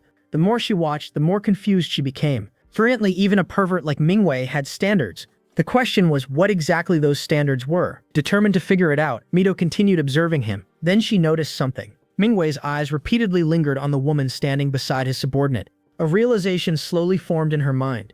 Turning toward Alex, she quietly asked whether Mingwei truly had a reputation as a notorious womanizer. Alex immediately confirmed it. According to everything he had heard, Mingwei showed no discrimination when it came to women. He even pursued the lovers and partners of his own subordinates. The answer immediately sharpened Mido's focus. Her eyes narrowed slightly. Without saying another word, she reached forward and gently grasped Alex's tie. Alex looked surprised. Then Mido softly asked whether he would be willing to try something that might attract Mingwei's attention. Confused, Alex blinked. Before he could ask any further questions, Mido pulled him slightly closer. The sudden closeness caught him completely off guard. His entire face immediately turned red. Mido leaned toward him, creating the appearance that they were sharing a deeply intimate moment. To anyone observing from afar, the scene looked completely natural. It appeared as though a married couple was enjoying a private romantic moment together. Exactly as Mido had predicted, Mingwei's attention immediately shifted. His eyes traveled across the crowded room before landing directly on them. The plan worked. He was watching. Mido had successfully identified a pattern. The women who consistently attracted Mingwei's attention were never alone. Almost every woman he focused on already had an affectionate partner standing beside her. If that was what fascinated him, then she would use it against him. She would exploit his disgusting obsession with women who already belonged to someone else. If Mingwei enjoyed coveting taken women, then she would ensure he could not take his eyes off her. As Mido and Alex continued drawing closer together, a sudden voice interrupted them. The voice spoke in Korean. A simple greeting reached their ears. Mido instantly froze. Startled, she turned toward the source of the voice. Standing before them was a tall man with jet black hair. The moment she recognized him, her entire body stiffened. It was none other than Baekgyung. Shock filled her mind. She could not understand why he was there. Baekgyung, however, appeared perfectly calm. Maintaining the role required for the mission, he behaved as though they had never met before. A courteous smile appeared on his face. He politely introduced himself as Baekgyung. Then his gaze settled on Mido. With perfect confidence, he remarked that she looked so beautiful tonight that he was willing to risk appearing impolite. As he spoke, he extended a hand toward her. He invited her to dance. Both Mido and Alex were completely caught off guard. This unexpected development was not part of the original plan. Mido could not begin to understand what Baekgyung was thinking. Meanwhile, Baekgyung remained completely composed. To him, it was only a dance. Surely such a small request could not be considered unreasonable. Despite the disappointment clearly visible in his eyes, Alex maintained a polite smile. He stated that he had no objections as long as his wife felt comfortable with it. As he spoke, he lightly rested a hand on Mido's shoulder. After a brief hesitation, Mido accepted Baekgyung's invitation. She placed her hand into his. Moments later, the music carried them onto the dance floor. They moved smoothly among the other couples. While dancing, Mido lowered her voice. She questioned whether it was really safe for him to approach her so openly. Baekgyung answered immediately. Instead of addressing her concern directly, he asked whether she did not feel more comfortable whenever he was nearby. His voice remained calm and relaxed. He casually reminded her that the detonation condition of her ankle bracelet had been set according to the distance between them. Tsugo quickly clarified that this was not what she meant. A faint smile appeared on Baekgyung's face. As long as he concealed his Sigma identity, everyone at the party would view him as nothing more than a wealthy playboy. That image suited him perfectly. Even at that very moment, he appeared to be just another foolish rich man trying to charm a beautiful woman. To outside observers, their performance looked entirely convincing. As they continued dancing, Baekgyung leaned slightly closer. His voice dropped into a quiet murmur near her ear. He reminded her of her objective. Her goal was to capture Mingwei's attention. That was why he had approached her. He had come to help. Hearing those words caused a faint warmth to rise to Mido's cheeks. At the same time, she glanced toward Mingwei. The man had completely stopped what he was doing. A drink remained frozen in his hand. His eyes were fixed entirely on them.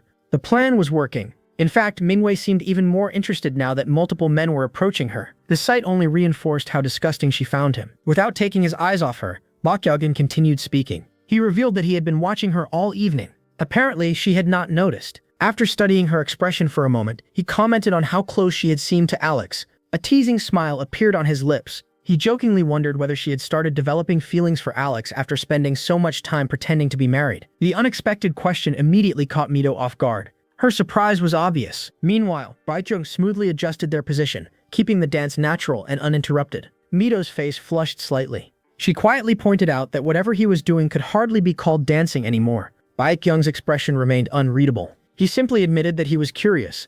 As far as he could remember, he had never seen her smile before. That memory led him to another question. He wanted to know why she had smiled at Alex. Mido frowned.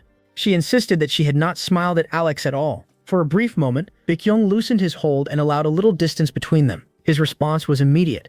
According to him, there was no reason for her to smile at Alex. His gaze shifted beyond her shoulder. Then he pointed out who truly deserved her attention. At this moment, there was only one person she needed to smile at. Slowly, Mido turned her head. Across the ballroom, her eyes met Mingwei's. Without hesitation, she smiled. Her gaze locked onto his. Standing beside her, Baekgyung witnessed the exchange. For the briefest moment, a flash of jealousy crossed his expression. Then he gently patted her shoulder. The time had come. He quietly told her that she should go. The trap was ready to be set. As Mido turned to leave, Baekgyung suddenly caught her hand, only for a moment. Softly, he wished her luck. He also reminded her to be careful. Then he released her hand. With renewed determination, Mido began searching the ballroom for Mingwei. However, he had completely disappeared. Unable to find him, she eventually returned to Alex.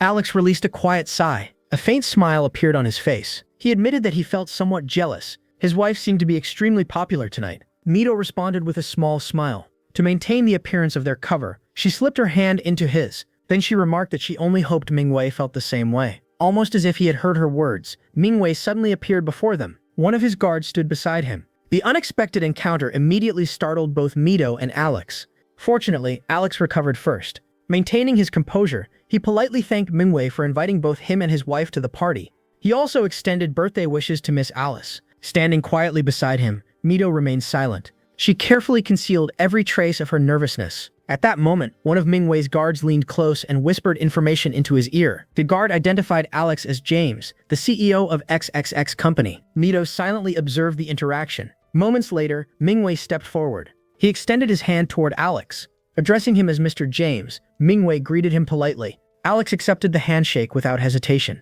Mingwei thanked him for honoring the invitation and attending the celebration. A courteous smile remained on Mingwei's face throughout the exchange. However, despite speaking directly to Alex, his attention was elsewhere. His eyes repeatedly lingered on Mido. He studied her carefully. The interest in his gaze was impossible to miss. Jihyun responded with a calm and composed smile. At that moment, she knew her efforts had paid off. The plan had succeeded. She had finally captured Mingwei's attention. The corridor stretched ahead in complete silence as Mido walked alone. Every step was deliberate and carefully measured. This was the bait. Now all she could do was hope that Mingwei would take it. From the corner of her eye, she noticed a figure following behind her. It was Mingwei. Everything was proceeding exactly according to plan. Without looking back, Mido continued walking until she reached one of the innermost rooms. Inside, a table had been neatly prepared with expensive liquor and crystal glasses. A few moments later, the door slowly creaked open. Mingwei stepped inside. Tino calmly turned to face him. A smug smile immediately spread across his face as his eyes wandered across her appearance. He asked whether she had been waiting for him. Remaining calm, Mido gave him an ambiguous answer. His grin widened even further. Slowly closing the distance between them, he lifted her chin with one hand.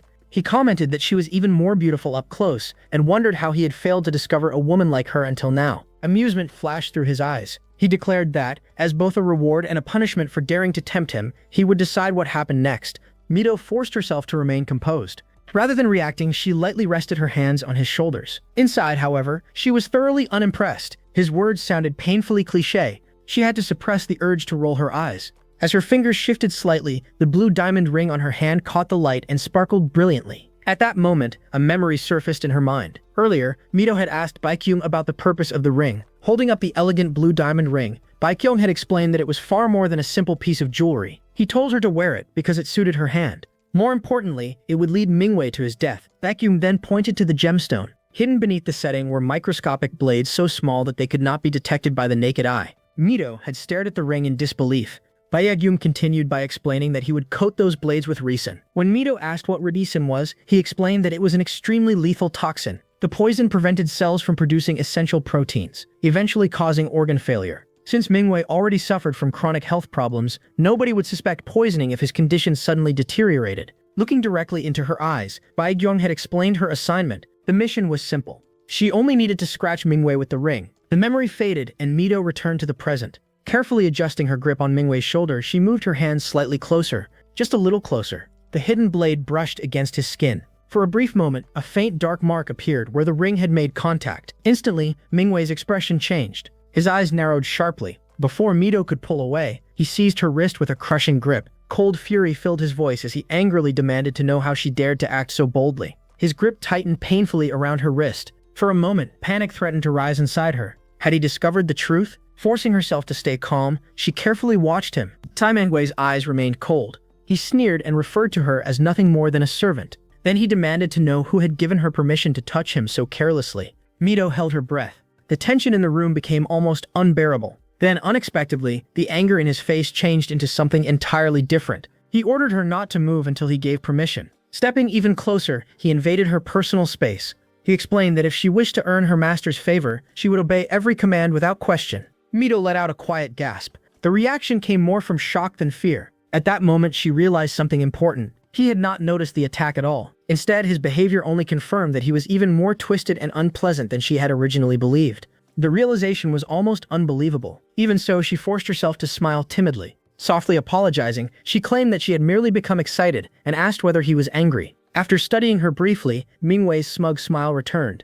He assured her that he was not angry. However, he added that bad girls still deserved punishment. Every word that came out of his mouth made Mido uncomfortable. Still, she forced herself to maintain a calm expression. As Mingwei leaned closer and closer, Mido slowly closed her eyes. She told herself to endure it. She had to endure it for Li Young's sake. For Li Young's sake. Their faces were only inches apart. Then suddenly, bang! The door burst open. A cheerful voice immediately shattered the silence. Someone offered an apologetic greeting before casually asking whether they were interrupting something. A warm smile spread across Baekgyung's face as he stepped into the room. Both Mido and Mingwei turned toward the doorway. Mido stared in surprise. It was Baekgyung. Casually surveying the scene, Baekgyung remarked that the host of the party had apparently been hiding there all along. Mingwei's expression instantly darkened. He demanded to know what Baekgyung thought he was doing. Ignoring the hostility entirely, Baekgyung calmly walked forward. With a faint smile, he mentioned that Mingwei's beloved Alice had been searching everywhere for him. He suggested that Mingwei should return to her. Mingwei angrily ordered him to be quiet. Before he could finish speaking, Baekgyung's crimson eyes flashed. Everything changed.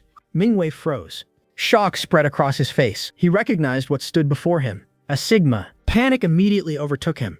Unable to understand how a Sigma could be present there, Mingwei turned and fled without another word. As he disappeared into the corridor, he called back that someone would come for Mido in about 30 minutes and instructed her to remain there until then. Silence filled the room once more. Mido watched him leave before turning toward Baekgyung. She began to speak, intending to discuss the mission. However, Baekgyung interrupted her. Instead, he asked a completely different question. He wanted to know whether Mingwei had touched her. Confused, Mido asked what he meant. Baekgyung then asked how far she had been prepared to let the situation continue. Siwa frowned. She could not understand why that mattered. In her opinion, the important thing was that the mission had succeeded. Meanwhile, far away in the corridor, Mingwei continued walking while absent-mindedly scratching the place where the ring had grazed his skin. Back in the room, Mido looked at Baekgyung. She asked why he was making such an expression. For a moment, Baekgyung remained silent. He admitted that this should have been a victory. He should have felt pleased. Yet for some reason, he did not. Trying to lighten the atmosphere, Mido smiled. She reminded him that she had completed the mission successfully. That was what truly mattered. Baekgyung looked at her thoughtfully. Then he brought up the person waiting for her, her younger sibling, the precious person she wanted to see again. After that, he turned toward the exit. He promised that he would keep his word. As far as he was concerned, there was nothing left for them to do there. Together, they left the room. As they walked away, Mido found herself wondering what was wrong with him. The luxurious car sped silently through the city streets. An awkward silence settled between them. Eventually, Baekgyung broke the silence. To be honest, he admitted that he had never truly believed she could accomplish the mission. Mido looked at him quietly. Baekgyung apologized for underestimating her. He acknowledged that she had carried the operation to success. Then he sincerely thanked her. After a brief pause, Mido asked the question that had been bothering her. Out of everyone available, why had he chosen her? Surely there were far more capable people. Based on everything he had said, it did not even sound like he had trusted her. In response, Baekgyung gently reached for her hand. Slowly, he removed the blue diamond ring from her finger. Softly, he admitted that she was right. Choosing her had been the result of his own selfishness. Carefully placing the ring into his pocket, he looked at her with a faint smile. Then he lifted her hand. Respectfully, he pressed a kiss against her knuckles. Mido blinked in surprise. A faint blush appeared across her cheeks. Baekgyung quietly praised her efforts. She had done well. A few days later, the atmosphere inside a hospital felt tense and heavy. Baekgyung and Mido stood facing one another. The mood between them was intense. They remained close, and physical contact between them revealed clear signs of exhaustion and strain. Mido told him to let go of her. In response, Baekgyung bit her shoulder. His eyes appeared red. The scene suggested the effects of physical contact and blood consumption, revealing just how exhausted both of them had become. After returning safely from Hong Kong, Mido finally got the chance to call her little sister, just as she had promised. As she dialed the number, her hands trembled with nervousness. When the call connected, her sister answered with a confused greeting, wondering who was calling. The moment Mido heard her little sister's voice after so many days, she broke down in tears. Struggling to control herself, she softly called her sister by name. The instant Lee Young heard Mido's voice, she recognized her older sister immediately. She was overwhelmed with shock and disbelief that it was really her Unso. Panic quickly replaced her surprise as she desperately wanted to know where Mido was, what had happened to her, and whether she was safe. While wiping away her tears, Mido apologized sincerely for disappearing without saying a single word. She explained that something unexpected had happened. Lee Young anxiously demanded to know what had happened and repeatedly asked if Mido was truly okay. Mido reassured her that she was safe. She explained that she simply had no way to contact her during all this time. Instead of talking about herself, she immediately worried about her sister, asking whether she had been eating properly and whether she was doing well. Hearing those words filled Lee Young with immense relief. She admitted that she had always believed Mido would somehow survive, but despite that belief, she had never been able to stop worrying about her every single day. Mido explained that her current situation was extremely complicated, making it impossible to reveal everything. She only told her sister that she had suddenly been offered a job. Wanting to understand at least a little, Lee Young gently asked for more details. Mido apologized again and explained that the job came with a strict confidentiality clause, preventing her from sharing anything further.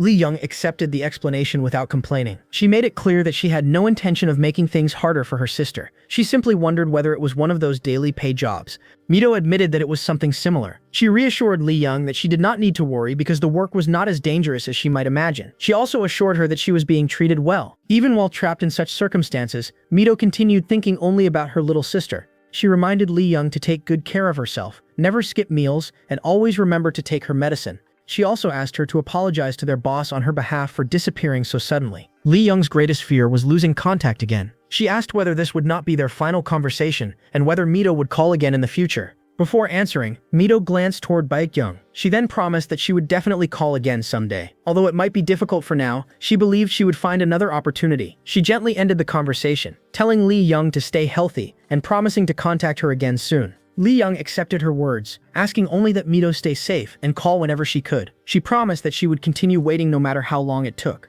Mido quietly agreed. Even after saying goodbye, Mido hesitated to disconnect the call. She wondered when she would ever get to hear her little sister's voice again. Seeing her hesitation, Baekgyung politely took the phone from her hand and ended the call himself. He calmly asked whether she was feeling sad. Mido denied it immediately. Anger quickly surfaced instead. She bitterly pointed out that she had been kidnapped without warning and now had to constantly watch her back just to make a simple phone call. She made it clear that sadness alone could never describe what she was feeling. Baekgyung gently brushed her hair aside. He calmly remarked that her little sister was surprisingly mature because she had hardly asked any questions and had accepted the entire situation with remarkable composure. Still furious, Mido immediately pushed his hand away. Ignoring her reaction, Baekgyung simply told her that she looked tired and advised her to go inside and rest. Without another word, Mido walked away. Baekgyung remained standing there, watching her disappear with a faint smirk on his face. He slowly licked the very finger that had just touched Mido, clearly savoring the moment. The next morning arrived. After finishing his workout, Baekgyung was approached by his older brother Baekgyun. Baekgyung smirked as he confirmed that the Hong Kong mission had been completed perfectly. He then asked whether every loose end had also been dealt with, including all of the researchers. Baekgyung calmly confirmed that every researcher had been killed. Baekgyung questioned him once again about the remaining loose ends. Baekgyung replied that everything had been completely eliminated. Satisfied, Baekgyung remarked that Baekgyung had secured the golden goose exceptionally well. He then wondered whether this now made their family the only frontrunner in the Raspberry project. While thinking about the future, Baekgyung questioned whether Mingwei's project would eventually be abandoned if their own plan succeeded. Baekgyung remained silent as he casually drank water. Baekgyung continued by saying that Mingwei's little fish would still need to be watched closely for some time. He insisted that every trace of the operation be cleaned up thoroughly from beginning to end. Baekgyung pointed out that such work went beyond the original terms of the contract. Growing irritated, Baekgyung cursed at him and demanded to know whether he cared at all about the greater good of their family. A moment later, Baekgyung laughed before saying that he would soon submit a formal request. He ordered Baekgyung to clear his schedule. Then Baekgyung remembered something else. He pointed out that Baekgyung had taken that woman with him to Hong Kong. The subject immediately made Baekgyung uncomfortable. Baekgyung directly asked whether he had already tasted Mido's blood. Baekgyung admitted that he had not. Baekgyung exploded in anger. He reminded Baekgyung that he had gone out of his way to find him a perfectly compatible blood bag, yet Baekgyung was still delaying the inevitable. Instead of reacting seriously, Baekgyung smiled. He explained that it felt like a waste to rush through opening a gift that he genuinely liked. Baekgyung remarked that if Mido had captured Baekgyung's interest to such an extent, then she must possess something unusually entertaining. Baekgyung calmly revealed that Mido's ownership rights had already been transferred entirely to him. Those words visibly shocked Baekgyung. With another smile, Baekgyung warned his older brother not to develop any interest in something that now belonged to him. Baekgyung became furious. He refused to be compared with a deviant like Baekgyung. He reminded him that he himself had been the one who handed Mido over in the first place. He then ordered Baekgyung to stop wasting time, drink Mido's blood, become a proper product, and fulfill his duty. As Baekgyung turned around to leave, Baekgyung quietly thanked him for everything he had done. However, he also warned him to continue cooperating if he wanted that gratitude to remain sincere. After Baekgyung left, Baekgyung stood alone in the garden. His brother's harsh words echoed repeatedly in his mind, especially the accusation that he was an idiot for delaying after receiving such a perfectly compatible blood bag. Baekgyung questioned himself about whether his behavior was really so strange. Deep inside, he realized the true reason. He was afraid that Mido would become frightened of him. After waiting for such a long time, he had finally found someone who genuinely interested him. He believed there would be no enjoyment at all if Mido feared him. At first, he had only wanted to keep her close. Now, however, he wanted something completely different. He wanted to see Mido smile at him. Later, Baekgyung approached Mido and invited her to have lunch together. Mido gave him no response. Instead, Baekgyung casually mentioned that he had heard she had been spending a great deal of time at the shooting range recently. He wondered when she had suddenly developed an interest in firearms. Mido explained that practicing with a gun was far better than simply sitting around every day and eating the meals forced on her after being dragged there against her will. Baekgyung simply nodded with understanding. He teasingly asked whether that had been a complaint. He confidently remarked that he could continue their current arrangement for a very long time. He told her that all she needed to do was stay healthy. Mido looked away from him. With heavy sarcasm, she replied that if that was truly the plan, then she would simply remain locked inside forever and continue getting fat. Baekgyung slowly walked closer. He wrapped an arm around her waist before gently lifting her chin so that she would look directly at him. He quietly reminded her that he was standing right in front of her and asked why she kept looking elsewhere. Filled with frustration, Mido immediately pushed his hand away. She demanded to know why he kept behaving that way toward her. She reminded him that he was a Sigma who was imprisoning her while she was merely an Epsilon being held captive. She insisted that such personal conversations and affectionate behavior were completely inappropriate for the relationship between them. She firmly told him to stop taking such a personal interest in her and simply do the job he was supposed to do. Hearing those words, Baekgyung silently released her. The sudden movement caused Mido to lose her balance and fall onto the ground. Baekgyung immediately asked whether she was all right. The fall tore open the skin on Mido's hand, causing fresh blood to flow. As the scent of her blood filled the air, Mido looked up. To her complete shock, Baekgyung's eyes instantly turned a deep crimson red. Seeing the sudden change in Baekgyung's expression, Mido became alarmed. She immediately asked what had happened to him.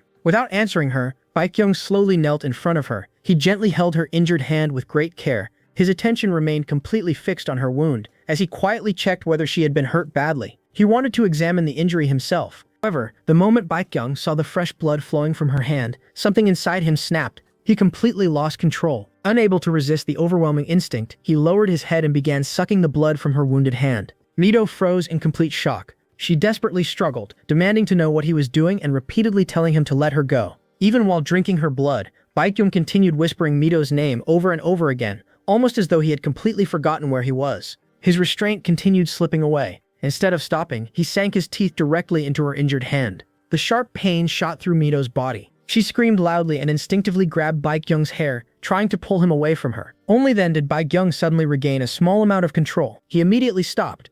Mido stared at him with terrified disbelief. She could barely understand what had just happened and demanded to know what he had done to her.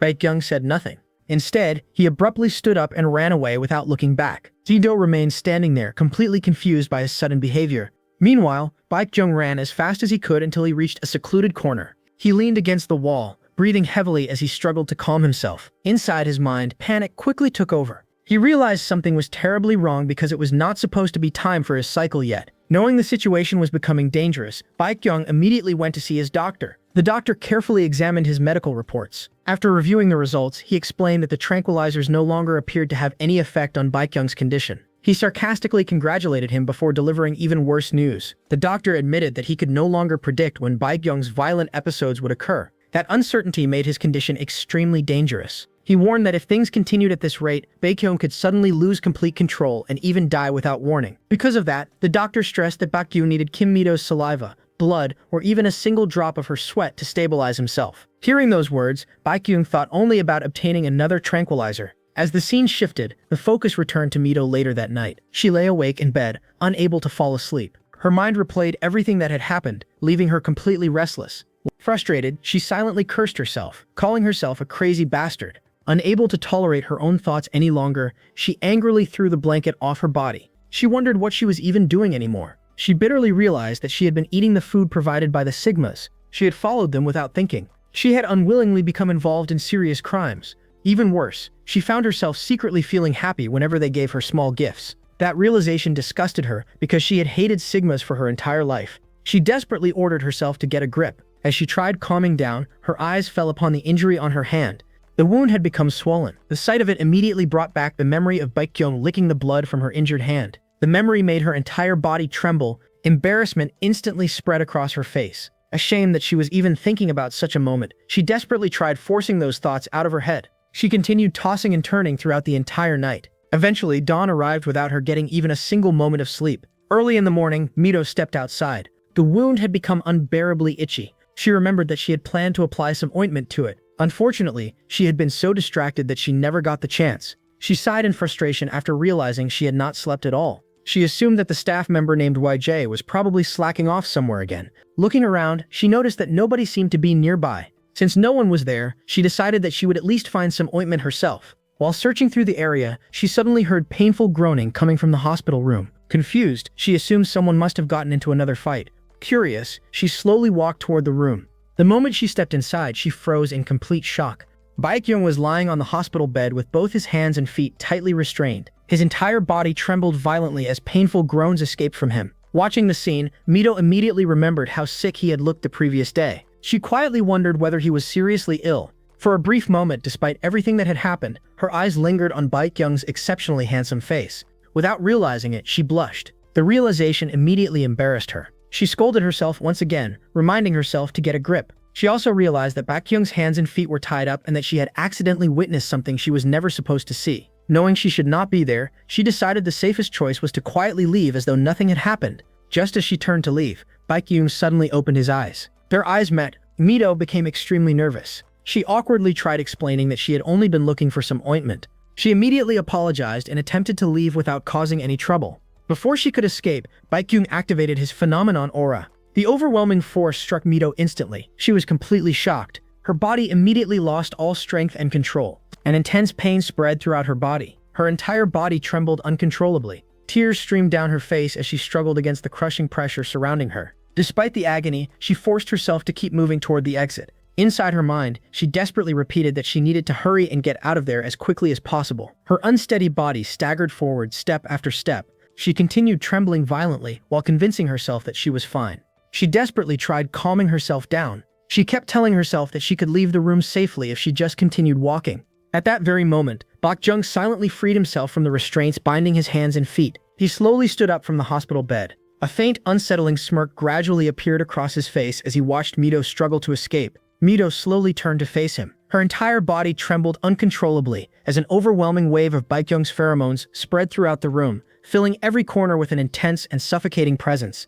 At that moment, Mido realized that she had never actually witnessed a Sigma consumed by complete madness before. However, it had become painfully clear that Baekgyung had fallen into an illusionary thirst. The powerful pheromones piercing through her skin were undeniable proof that he had completely lost control of himself.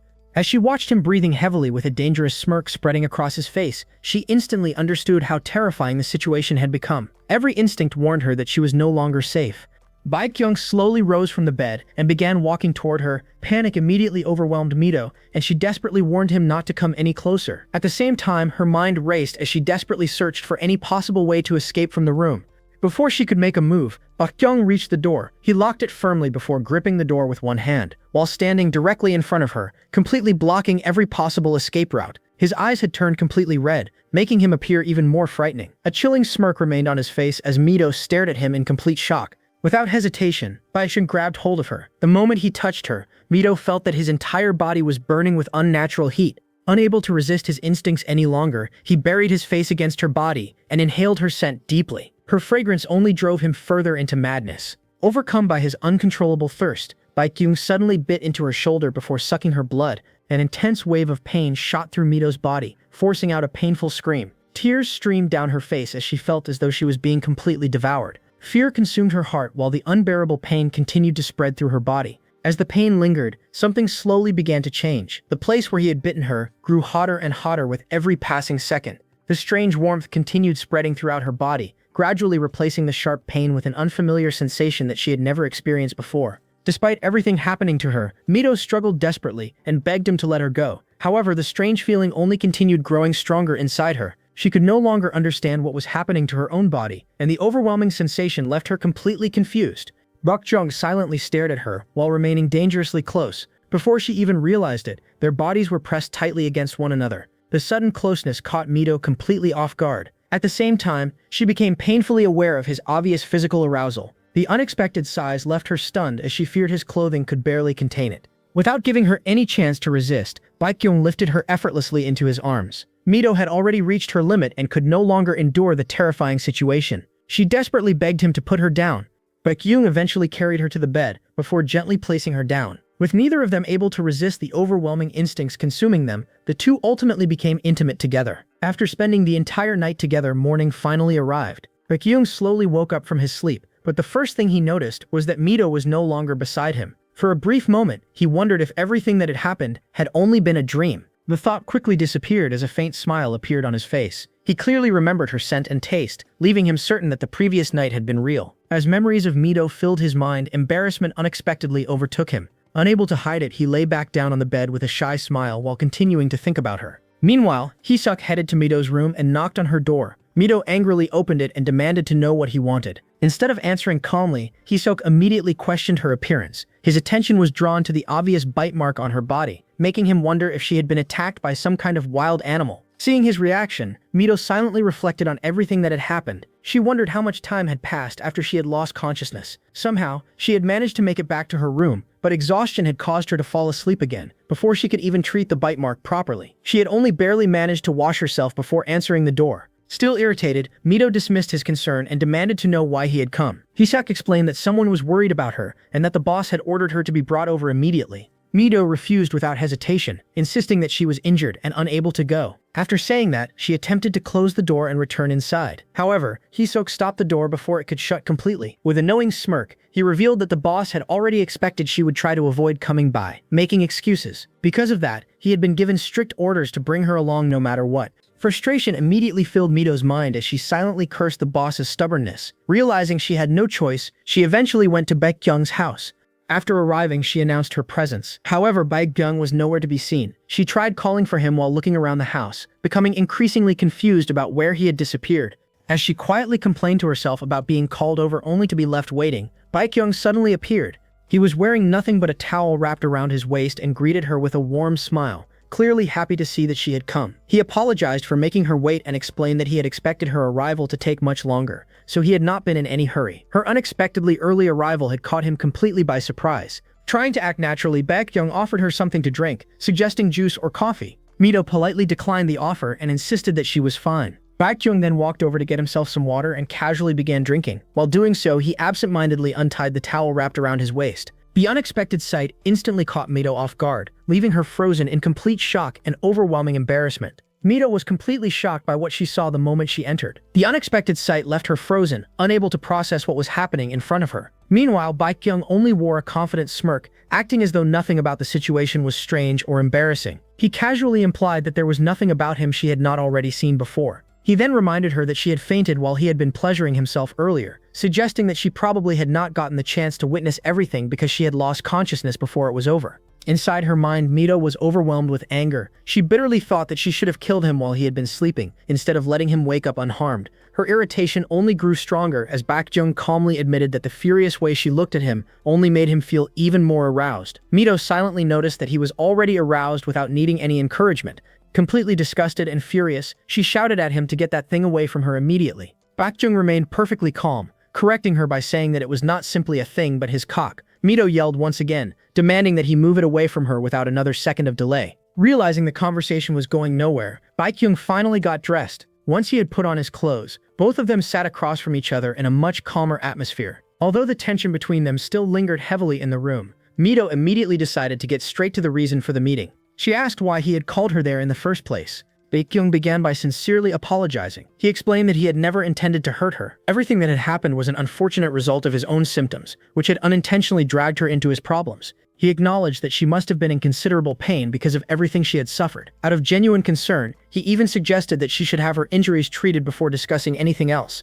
Mido refused without hesitation. She insisted that he stop wasting time and simply get to the real reason for calling her. She made it clear that she did not believe he had summoned her only to offer a simple apology. Baekgyung repeated that his apology was genuine. He truly regretted hurting her and promised that she would be properly compensated for every injury she had received because of him. However, as Mido listened carefully, she quietly wondered whether he was apologizing only for the physical wounds while ignoring everything else that had happened between them. Baekgyung then revealed that he had been struggling internally ever since the day he first met Mido. He admitted that he continued holding on to her because he desperately needed her. At the same time, he had never wanted his own selfish desires to reach the point where they caused her pain. One of the things he hated most was seeing the hatred and fear in her eyes whenever she looked at him. Despite those feelings, he confessed that he had ultimately failed. He had hurt her anyway. He had acted selfishly, and in doing so, he had made her hate him even more. Then he admitted something that surprised even himself. Despite everything that had happened that morning, he felt absolutely no regret about it. Mido stared at him in disbelief and angrily questioned what he meant. A faint smile appeared on Baekgyung's face as he explained that, on the contrary, that morning had finally given him the answer he had been searching for. He had discovered a method that allowed him to relieve his condition without causing Mido unbearable pain. Hearing him speak so calmly about everything left Mido completely frustrated. She pressed a hand against her forehead in exhaustion, unable to believe she was dealing with someone as unbelievable as Baekgyung. Without paying attention to her frustration, Baekgyung continued explaining his thoughts. He told her there was no reason for her to feel ashamed. Just as sigmas required bodily fluids from epsilons, epsilons also benefited from sigma bodily fluids, even if they did not depend on them nearly as desperately. He admitted that it was unfortunate that he had been the one she had been involved with that morning. Even so, he confidently pointed out that it had still felt good for her. As for himself, the experience had gone far beyond simple pleasure. It had been pure ecstasy. Although his blackout had left him with very little memory of the actual events, his body had continued craving the sensation afterward. The craving had become so overwhelming that he had spent nearly the entire time until just moments ago completely absorbed in masturbating. He then explained the reason behind their overwhelming experience. It was not simply because they happened to be compatible. According to what he knew, when compatibility between two people reached an extremely high level, each other's bodily fluids could actually function like an aphrodisiac. That extraordinary compatibility was exactly what they had experienced that morning. He further explained that saliva and vaginal fluids appeared to produce effects similar to blood. As proof, he pointed out that only half a day had passed, yet he already felt completely healthy again. He then suggested that Mido must have experienced something similar. The condensed yin energy inside her should have eased at least to some degree after what had happened. Mido quietly reflected on her own condition. Earlier that morning, she had pushed her body to its absolute limits. Under normal circumstances, she should have been completely exhausted. Surprisingly, instead of feeling drained, she actually felt refreshed and physically better than before. Seeing this only strengthened Baekgyung's confidence. He happily concluded that perhaps they truly were a match made in heaven. Deep inside, however, Mido rejected that idea completely. Even if their compatibility really was extraordinary, and even if they truly produced the same beneficial effects on each other, there was absolutely no way she could willingly accept sleeping with a sigma. Instead, she calmly stated that she simply was not convinced. If blood could supposedly create similar effects, then she would rather continue relying on blood instead. She declared that she would rather have her blood drawn whenever necessary. She did not care how painful the procedure might be. Baekgyung then asked whether she knew how he had managed to survive his phantom thirst all this time. Mido immediately admitted that she did not know and honestly had no interest in hearing the answer. Ignoring her reluctance, Baekgyung revealed the truth. To suppress his uncontrollable condition, he was regularly administered sedatives powerful enough to be used for hunting elephants. Siwa was left completely stunned by the revelation. Baekgyung calmly explained that if he ever completely lost his senses and went berserk, he might seriously injure innocent people around him. Because of that danger, those around him forced him into unconsciousness for several days whenever necessary. Even though the repeated use of such powerful drugs slowly shortened his lifespan, they still considered it the safest solution for everyone else. The horrifying truth shocked Mido even more. She quickly interrupted him, realizing that none of this sounded like it had ever been his own decision. She directly asked whether those people were forcing those drugs into his body against his will. Baekgyung merely responded with a quiet smile. As Mido thought about everything she had witnessed before, the pieces finally began falling into place. She remembered the way the man Baekgyung had called his brother constantly treated him with obvious hatred. She also remembered how every other Sigma around him always seemed uncomfortable in his presence. Suddenly, all of those strange interactions finally made sense. Filled with anger on his behalf, Mido cursed those people in her mind, believing they were completely insane. Baekgyung softly explained that he understood pain more deeply than anyone else ever could. Because of that understanding, he begged her never to say that she did not care about suffering. He promised that he would not keep depending on her forever. Somehow, he would eventually find another way to survive on his own. Until then, he simply asked her to help him for a little while longer. After a long moment of hesitation, Mido finally gave in. Although she remained uncertain and conflicted, she quietly agreed. A bright smile immediately spread across Baekgyung's face as he sincerely thanked her. Even after agreeing, Mido admitted that she truly could not understand Baekgyung at all. Baekgyung slowly moved closer until he was sitting directly in front of her, leaving almost no distance between them. Looking into her eyes, he gently explained that she did not have to force herself to understand him, because there were times when even he could not understand himself. Curious about his sudden closeness, Mido asked what he was trying to do. Baekgyung softly explained that now that their negotiation had finally reached such a dramatic conclusion, there was one thing he wanted to celebrate. He mentioned that they had never actually shared a kiss before. Because of that, he politely asked whether he could kiss her. Jihyun quietly accepted. Baekgyung leaned even closer until their faces were only inches apart. He admitted that he was curious whether Mido's saliva would be just as sweet as her other bodily fluids. Almost immediately, however, he corrected himself internally. He realized that was merely an excuse. The real reason was much simpler. He genuinely wanted to kiss Mido. As Mido looked at him, she quietly realized that she had finally lost her mind for allowing all of this to happen. The distance between them disappeared completely as Baekgyung gently kissed her. Before long, both of them became completely absorbed in the kiss, momentarily forgetting everything around them. Eventually, Mido pushed him away to create some distance. However, Baekgyung admitted that he still had not had enough. He softly asked for just a little more. Meanwhile, Mido could only sigh inwardly. Completely overwhelmed by everything that had happened between them, she honestly had no idea what she was supposed to do anymore. As they shared another kiss, Mido found herself thinking about his appearance. She had already accepted his unique constitution, and looking at him reminded her of her little sister, who was also suffering from a chronic illness. She had always been soft-hearted toward people who could not live without depending on others. Mido asked him to wait for a moment. However, Baekgyung moved closer with a smile and revealed how happy he was to see her. He admitted that he could barely remember what had happened that morning, which had left him deeply disappointed. While he was still in control of himself, he had wanted to please her intimately. Since he had missed that opportunity, he asked if they could do it again now, provided she was all right with it. His request immediately made Mido curse at him. Even so, the two grew close once again and shared another intimate moment together. As time passed, Mido reflected on the agreement they had reached regarding the treatment for his madness. Through repeated trial and error, they had established several rules. Penetration was completely forbidden, and the treatment was limited to only once a day at most. Later, the story shifted to the shooting range, where Mido continued practicing with her firearm. This time, she successfully hit every target within just 13 seconds. She realized that if there was one good thing about being kidnapped and brought to this place, it was the freedom to shoot as much as she wanted. Resources had always been limited while she was training with the Alliance, making this opportunity unexpectedly valuable. She also noticed that the gun was in excellent condition and even felt tempted to steal it. While she was focused on her practice, Woojin arrived with a cheerful smile. He had gone to the guest quarters looking for her, and when she was not there, he came to the shooting range, correctly guessing that she would be practicing. Mido asked why he had been looking for her. Woojin made it clear that she already knew the reason. Once again, he begged her to teach him how to shoot. Without hesitation, Mido told him to leave. Woo-jin refused to give up and asked her not to be so petty before begging her to help him. Mido reminded him that she had already refused countless times and warned him not to push his luck too far. As she watched him continue pleading, Mido wondered how many times this had already happened. She could not understand how he never seemed to get tired of asking her every single time they met. While looking at her, Woo-jin suddenly noticed the mark on her neck. He assumed it looked like a mosquito bite and pointed it out. Mido immediately became uneasy. She had believed she had covered the mark well after that day, yet traces of it were apparently still visible. Instead of answering his question, Mido redirected the conversation back to shooting. She asked whether he still wanted to learn. The moment she agreed, Woo-jin became excited. He eagerly said that he wanted to start learning immediately. Right then and there, Mido instructed him to stand up straight and get into position. Deep down, she thought it was a good thing that he was such a simple-minded person. Museo began firing the gun and immediately asked how he was doing. Looking at his posture, Mido thought it was an absolute mess. She corrected his stance by telling him to spread his legs wider, slightly beyond shoulder width. She then noticed his footing and asked whether he was left-handed. Ji-hyun explained that he was actually right-handed. Hearing that, Mido criticized him for placing his right foot in front, despite being right-handed. He fired another shot and once again wondered whether his posture had improved. This time, Mido walked over to him and physically adjusted his stance. She instructed him to bend his knees slightly and lean his upper body forward. As she stood so close to him, Woo-jin became captivated by her scent. Mido continued explaining the proper stance and checked whether he understood her instructions.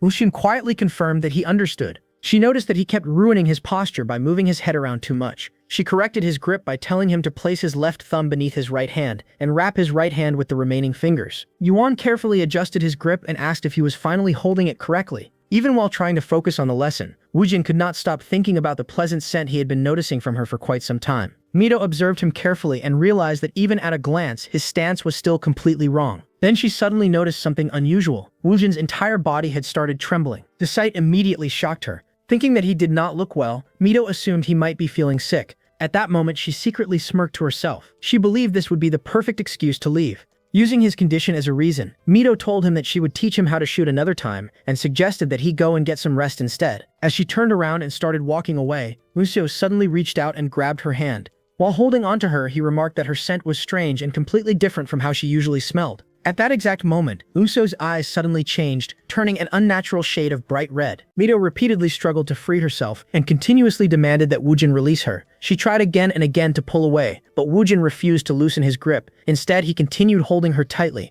making it impossible for her to escape from his grasp. As the tense moment continued, Mido looked at Woo-jin more carefully. The closer she observed him, the more she realized that something about him felt disturbingly wrong. His behavior had become increasingly unsettling, and an overwhelming sense of danger began creeping into her mind. Fear slowly replaced her confusion as she recognized that he no longer seemed like himself. Despite her growing panic, Mido continued pleading with him to let her go. She repeatedly begged him to release her hand, hoping her desperate words would finally reach him. However, Woo-jin remained completely silent. He did not respond to any of her pleas.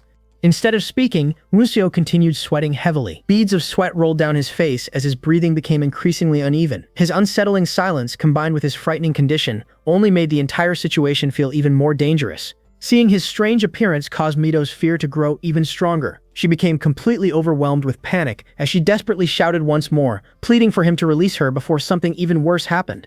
Just as the terrifying situation reached its peak, someone suddenly appeared behind Baekgyung, wrapped both of his arms firmly around Mido from behind, pulling her safely into his embrace. His sudden appearance completely caught her by surprise, leaving her frozen in shock for a brief moment. Almost immediately afterward, Baekgyung slowly lifted his gaze toward Woo-jin. As he stared directly at him, his eyes gradually transformed into a frightening blood-red color. The glowing crimson light within his eyes created an overwhelming aura of intimidation. Without saying a single word, he fixed Woo-jin with an incredibly cold and terrifying death glare. The horrifying sight instantly stunned Woo-jin. Fear completely overtook him as he stared into Baekgyung's blood-red eyes. Unable to withstand the overwhelming pressure, Woo-jin immediately released Mido's hand without another second of hesitation. The moment she was free, Mido finally looked back at the person protecting her.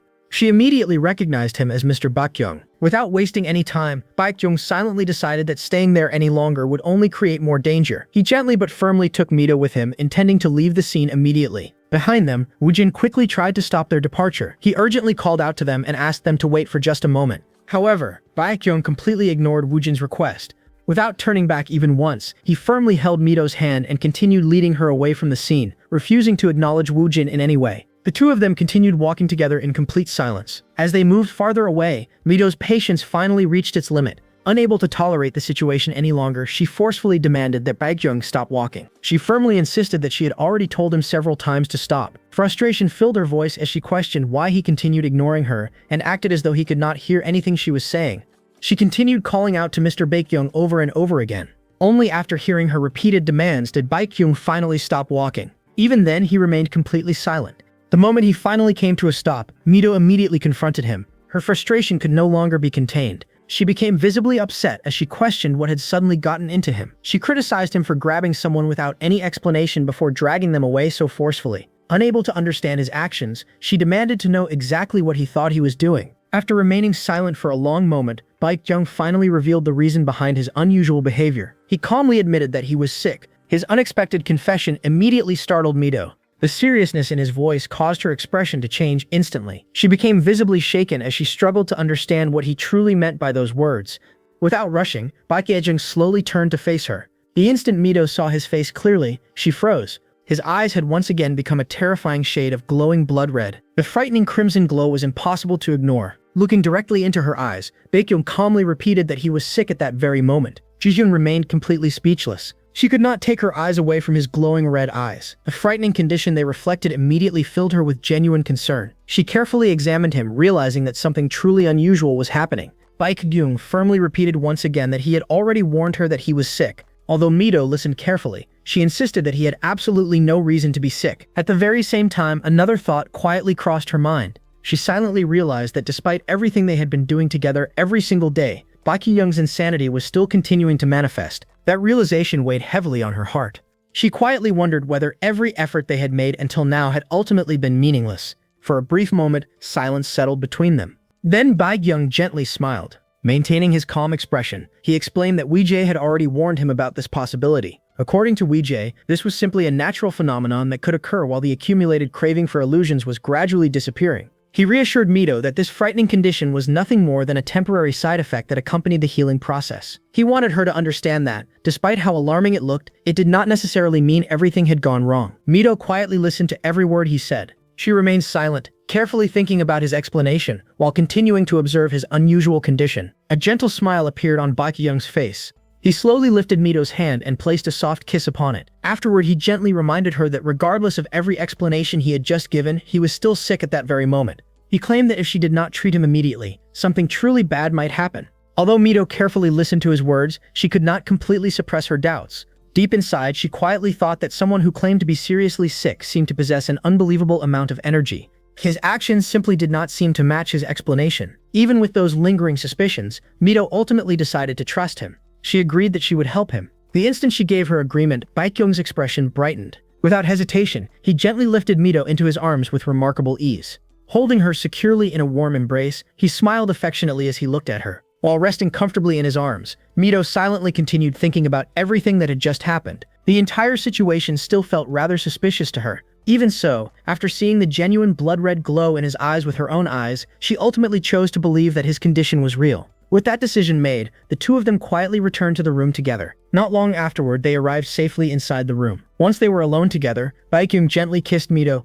As he remained close to her, he softly expressed how beautiful and kind he believed she was. The emotional distance between them gradually disappeared as they naturally grew closer to one another. Their quiet moment together soon became deeply intimate as they shared their affection in private. Throughout the intimate moment they shared, Baekgyung openly admitted that he felt genuinely happy. He also remarked that Mido had already become just as aroused as he was, revealing how deeply connected they had become during that moment together. After some time had passed, the atmosphere unexpectedly shifted. Baekgyung suddenly confessed that he had lied. His unexpected admission immediately shocked Mido. She stared at him in complete surprise, struggling to process the meaning behind his sudden confession as she tried to understand exactly what he meant. With a faint smirk, Baekgyung admitted that he was not actually that sick. He confessed that he probably could have held himself back for much longer, but he simply did not want to. His feelings for Mido had made him choose otherwise. Baekgyung smiled and apologized to Mido. She was left stunned and wondered why he was apologizing. At the same time, she questioned why he had lied to her in the first place. Almost immediately, she rejected the thought of blaming him. She realized that she had no right to reprimand him because she herself was hiding countless lies. Under the excuse of treating him, she had also been swept away by her own pleasure. As those thoughts crossed her mind, Baekgyung moved closer to her. Mido immediately questioned what he was doing. He casually implied that there was nothing wrong with what he wanted and admitted that he wanted to put it in. Mido instantly kicked him away and ordered him to get off her. Instead of backing away, Baekgyung grabbed her legs with a smirk. He insisted that it would definitely feel good for both of them. He also claimed that doing it that way would allow them to absorb each other's bodily fluids more effectively. Mido firmly refused. She reminded him that she did not need that because he had already promised he would not put it in. Baekgyung calmly agreed and assured her that he would not. Rather than feeling relieved, Mido became even more irritated. She pointed out that he was acting as if he were doing her a favor, even though they had already agreed to those conditions from the beginning. Baekgyung finally released her leg but then told her that she had to promise him one thing in return. He wanted her to spend her time only with him from then on. He claimed that every Sigma around them despised her. According to him, they were rough, intimidating, and immoral bigots. He insisted that he alone was sincere toward her and that he was the only one who treasured her as someone precious. He emphasized that he was different from everyone else.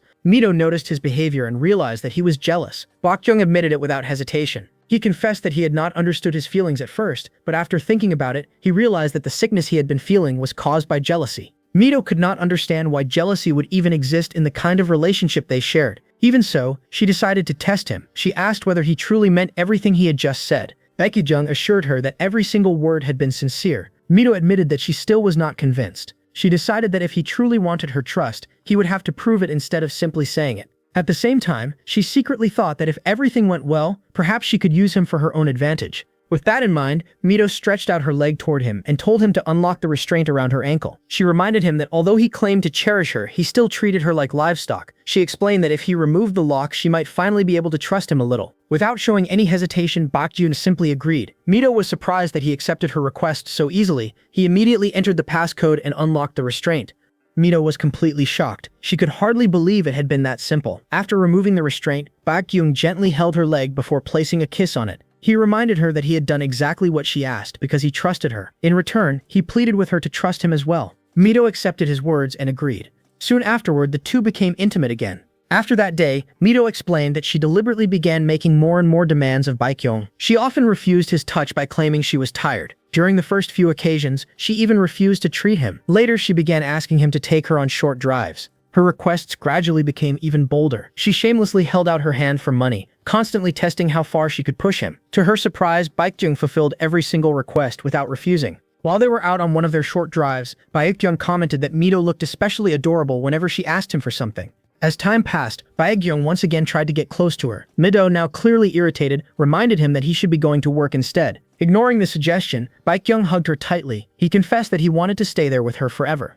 Mido silently thought that he was basically an unemployed bum. Even so, she also admitted to herself that a hard-working Sigma would probably be even more dangerous for an Epsilon. A moment later, Baekgyung suddenly remembered something important. He thanked Mido for reminding him and explained that there was something he needed to do. Mido simply told him to rest instead. Baekgyung replied that what he needed actually required her help. Curious, Mido wondered what kind of help he needed from her.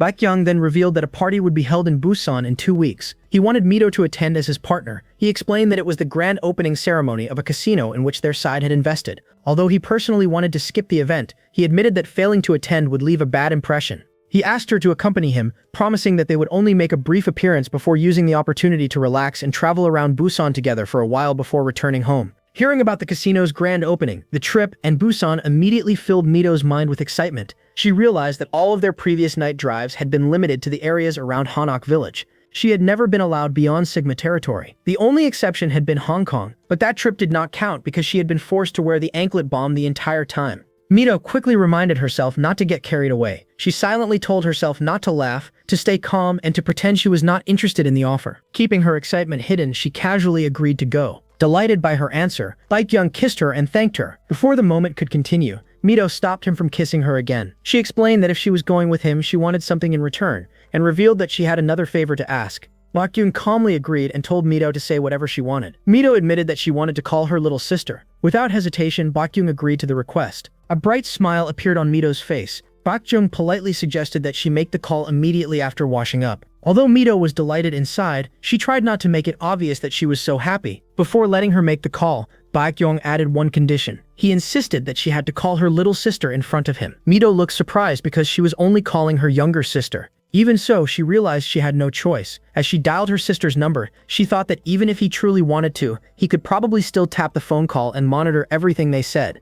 After a few moments, Lee Young answered the phone and asked who was calling. Mido introduced herself and told her that it was her older sister. Lee Young immediately became emotional and complained that she had been waiting for her call for so long. Mido apologized for taking so long before finally contacting her. She then gently asked how her sister had been and whether everything was going well. Lee Young assured her that she was doing fine before asking about Mido instead. She wanted to know if nothing was wrong and whether Mido was safe. Mido reassured her that everything was alright. She admitted that she was simply getting by, and that things were not too bad. Still worried, Lee Young asked about Mido's work, and wondered whether the people there were making things difficult for her. At that moment, Mido glanced toward Baekgyung. He silently made a dirty finger gesture while wearing a smug smirk. The unexpected gesture left Mido stunned. Even so, she calmly answered her sister and claimed that everything was fine and that everyone treated her well. Watching her response, Baekgyung quietly chuckled to himself. Trying to send a hidden message without raising suspicion, Mido casually mentioned that she had been invited to attend a party. She even added that it sounded pretty cool. Lee Young immediately became excited after hearing about the party.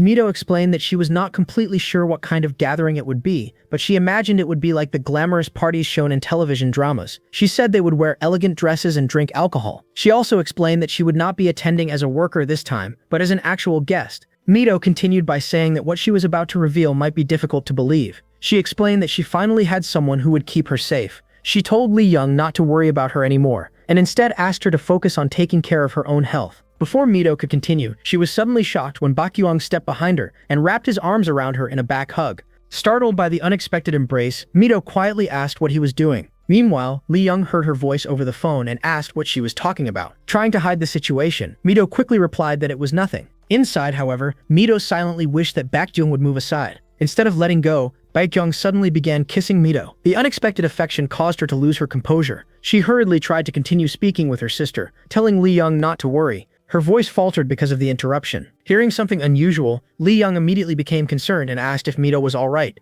Mido insisted that she was fine. However, she explained that she needed to end the call right away.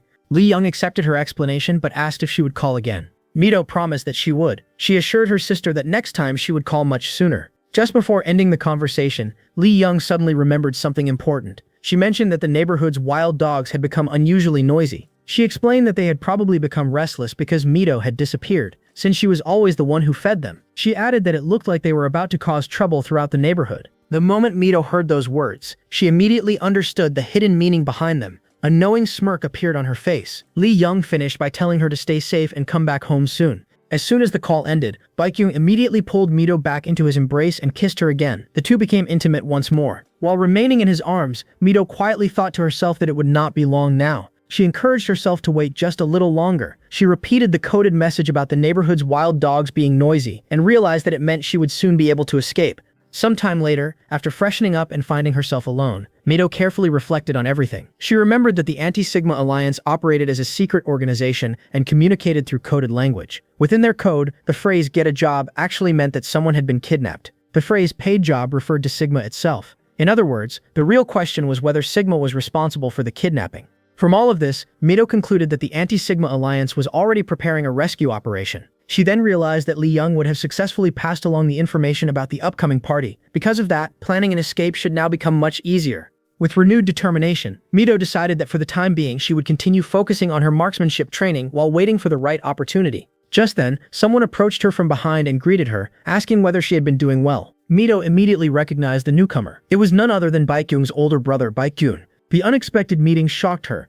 Baekgyung observed that Mido looked much healthier than she had the first time he saw her. Looking her over carefully, he remarked that her complexion had improved considerably. He also noticed that she seemed to have gained some weight. A grin slowly spread across Baekgyung's face as he commented that it appeared Baekgyung had become quite fond of her. He continued by saying that it almost looked as though she was the one being served by Baekgyung rather than the other way around. He even remarked that Baekgyung would probably go as far as bringing down the stars for her if she desired them. However, Baekgyung's expression suddenly darkened. A smirk filled with anger appeared on his face as he declared that this was exactly how it looked to him. He added that Mido seemed to be getting far too bold for someone in her position. Finally, he concluded that the reckless fool had clearly failed to discipline her properly. Baekgyung sensed that something about Mido felt strangely familiar, making his suspicion grow stronger. Anger quickly took over as he demanded to know whether she had slept with Baekgyung. Instead of reacting with fear, Mido casually replied that perhaps she had, or perhaps she had not. Her indifferent response only fueled his irritation. At that moment, Baekgyung cursed his own older brother in anger. He bitterly declared that his brother was no better than a beast. He mocked him by saying that his one and only little brother had actually committed bestiality. He continued insulting him, saying that he could not believe they shared the same blood as a son of a bitch who had found the wrong hole to satisfy himself. He sarcastically remarked that his own life was truly miserable because of such a disgraceful sibling.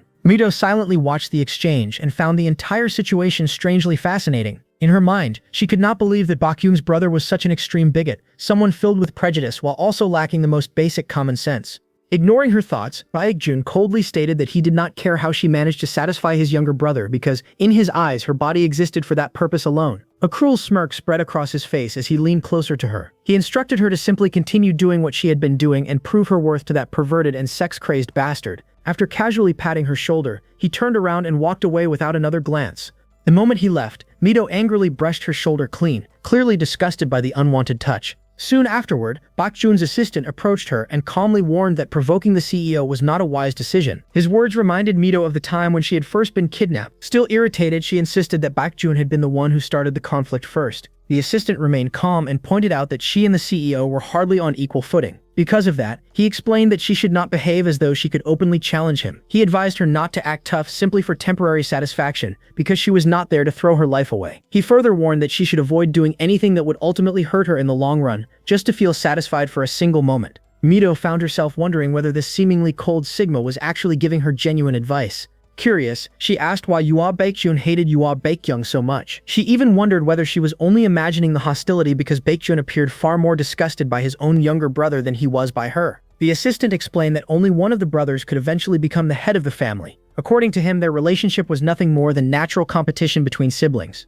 Mido quietly reflected on his explanation. Competition between brothers seemed like a reasonable answer, yet something still felt strange. She wondered why Baekgyung had gone through the trouble of bringing her there to treat Baekgyung. It would have been far wiser for him to simply wait until Baekgyung eventually destroyed himself. Before even considering that, she questioned whether Baekgyung was truly a worthy competitor in the first place. A full week passed before the scene shifted. Baekgyung and Mido boarded a private plane and traveled together to Busan. During the flight, Baekgyung handed her a drink while asking how it felt to finally be outside again after being confined for so long. Mido admitted that she was not really sure how she felt.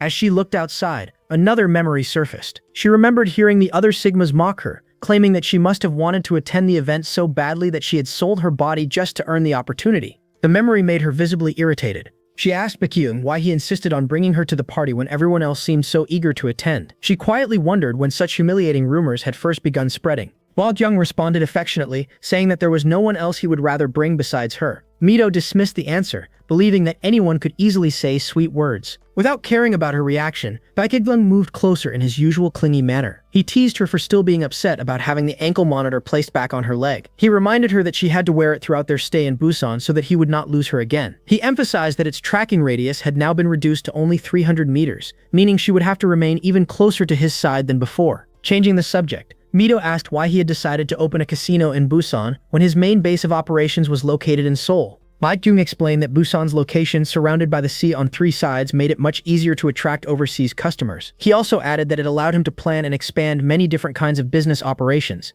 On the surface, Mido admitted that the explanation sounded believable. However, deep down she remained suspicious.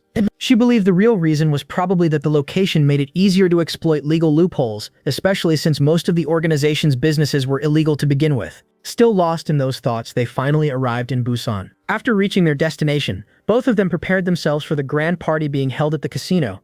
Outside the casino, countless guests stood watching a spectacular drone show that illuminated the night sky with breathtaking patterns and colorful lights. Seeing such a performance for the very first time, Mido was genuinely amazed. Before they entered the building, Baekgyung stopped her and handed her a pill. He explained that they first needed to suppress her pheromones because the casino was filled with unruly beasts, making it a dangerous place for someone like her. Mido immediately pointed out that he himself was also a beast. With complete confidence, Baekgyung insisted that he was nothing less than a fine gentleman. Rather than asking her to swallow the medicine normally, he placed the pill into his own mouth first. He then leaned forward and passed it directly into Mido's mouth through a kiss. Although the medicine tasted extremely bitter, Mido swallowed it without resisting.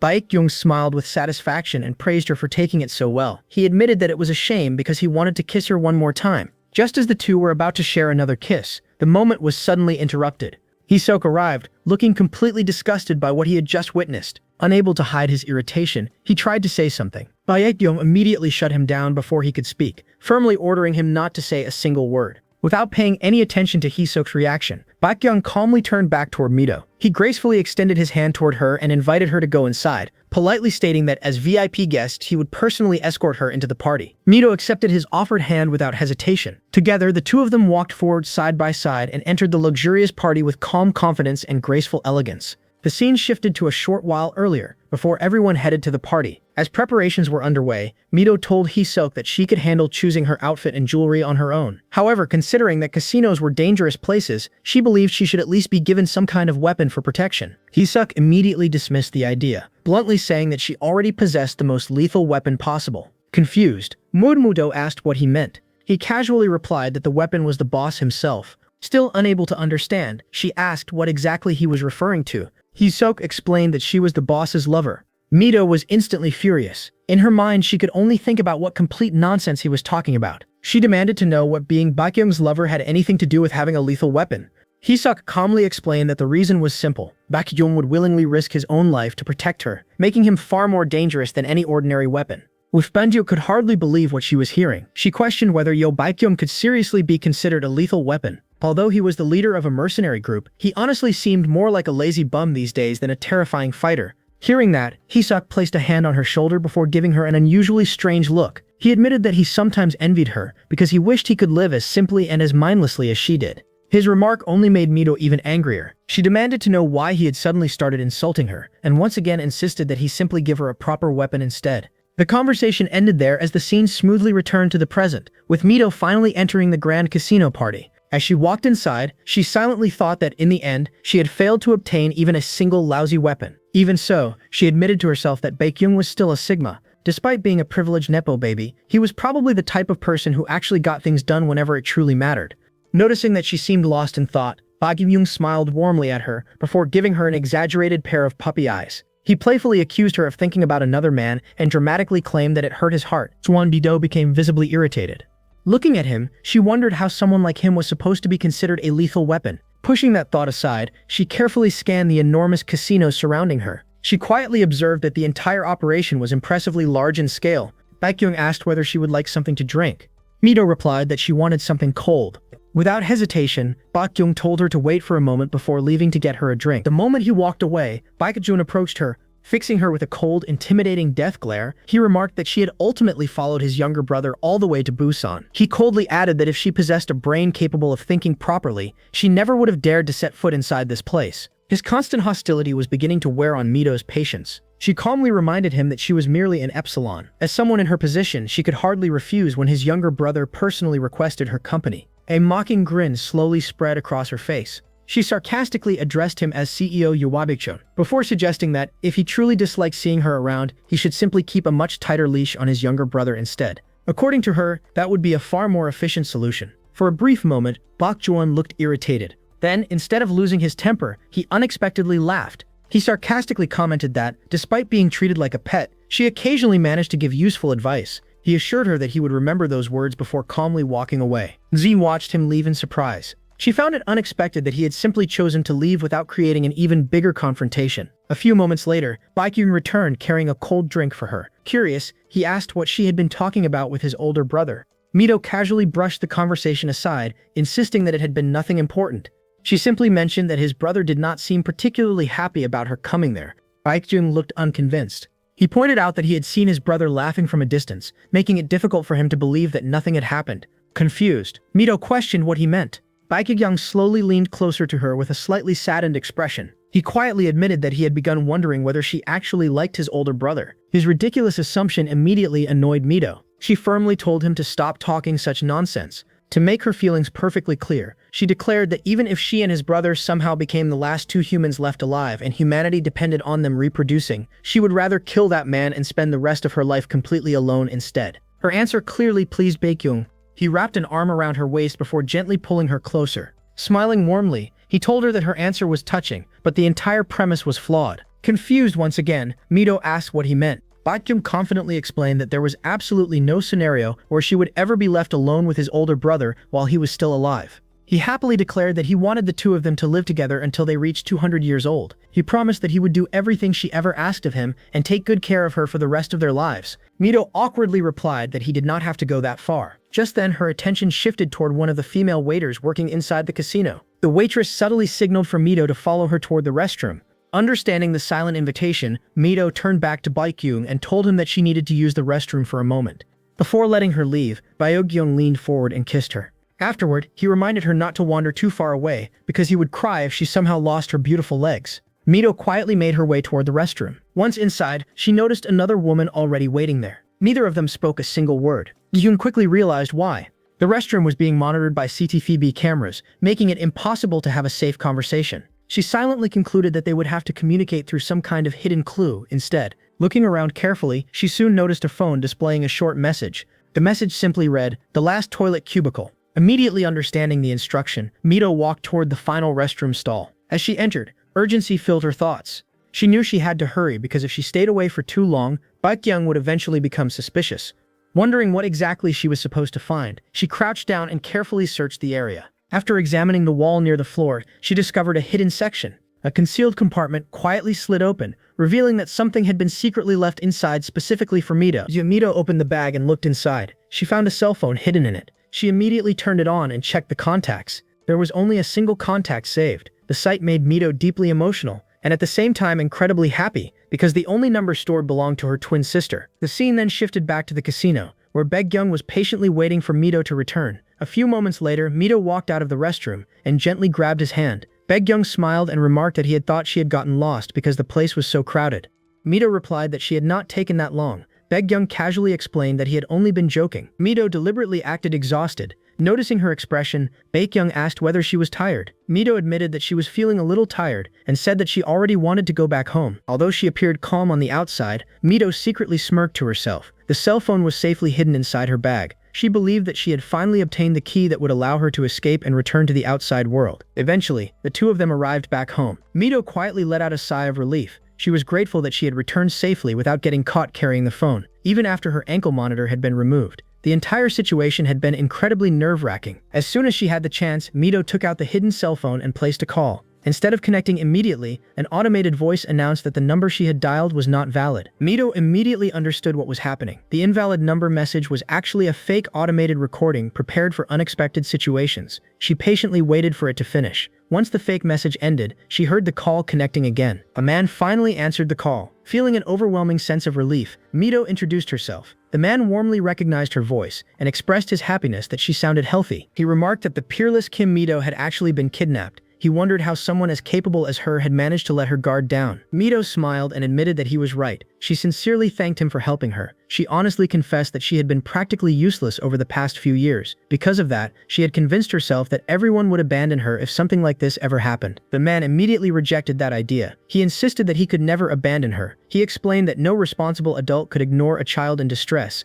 especially not one whom he had personally raised himself. Embarrassed by his words, Mido asked him to stop calling her a child. She pointed out that the age gap between them was not even that large. She quickly changed the subject and asked about Lee Young. Although Lee Young always claimed that she was fine, Mido knew that her sister rarely showed when she was truly suffering, so she remained worried. The man reassured her that Lee Young was doing well. He explained that Lee Young was staying strong specifically so Mido would not have to worry about her. He encouraged Mido not to worry too much. Hearing that immediately filled Mido with relief. She silently thanked goodness. The man smiled and pointed out that Mido had not changed at all. Even while being held hostage by the Sigmas, the very first person she worried about was Lee Young. He jokingly described it as a constant one-sided love. His words made Mido think about her beloved twin sister Lee Young. Lee Young was Mido's only twin sister and the most important person in her life. Since childhood, Lee Young had suffered from an incurable illness. Because of that illness, she often appeared completely detached from life itself. Lee Young would frequently tell Mido to abandon her and live a happy life on her own. Every single time, Mido firmly scolded her because she could never imagine living without her sister. Lee Young was the only reason Mido kept living. Mido desperately held on to her every single time, doing everything she could to keep Lee Young's heart anchored to this world. Returning to the present,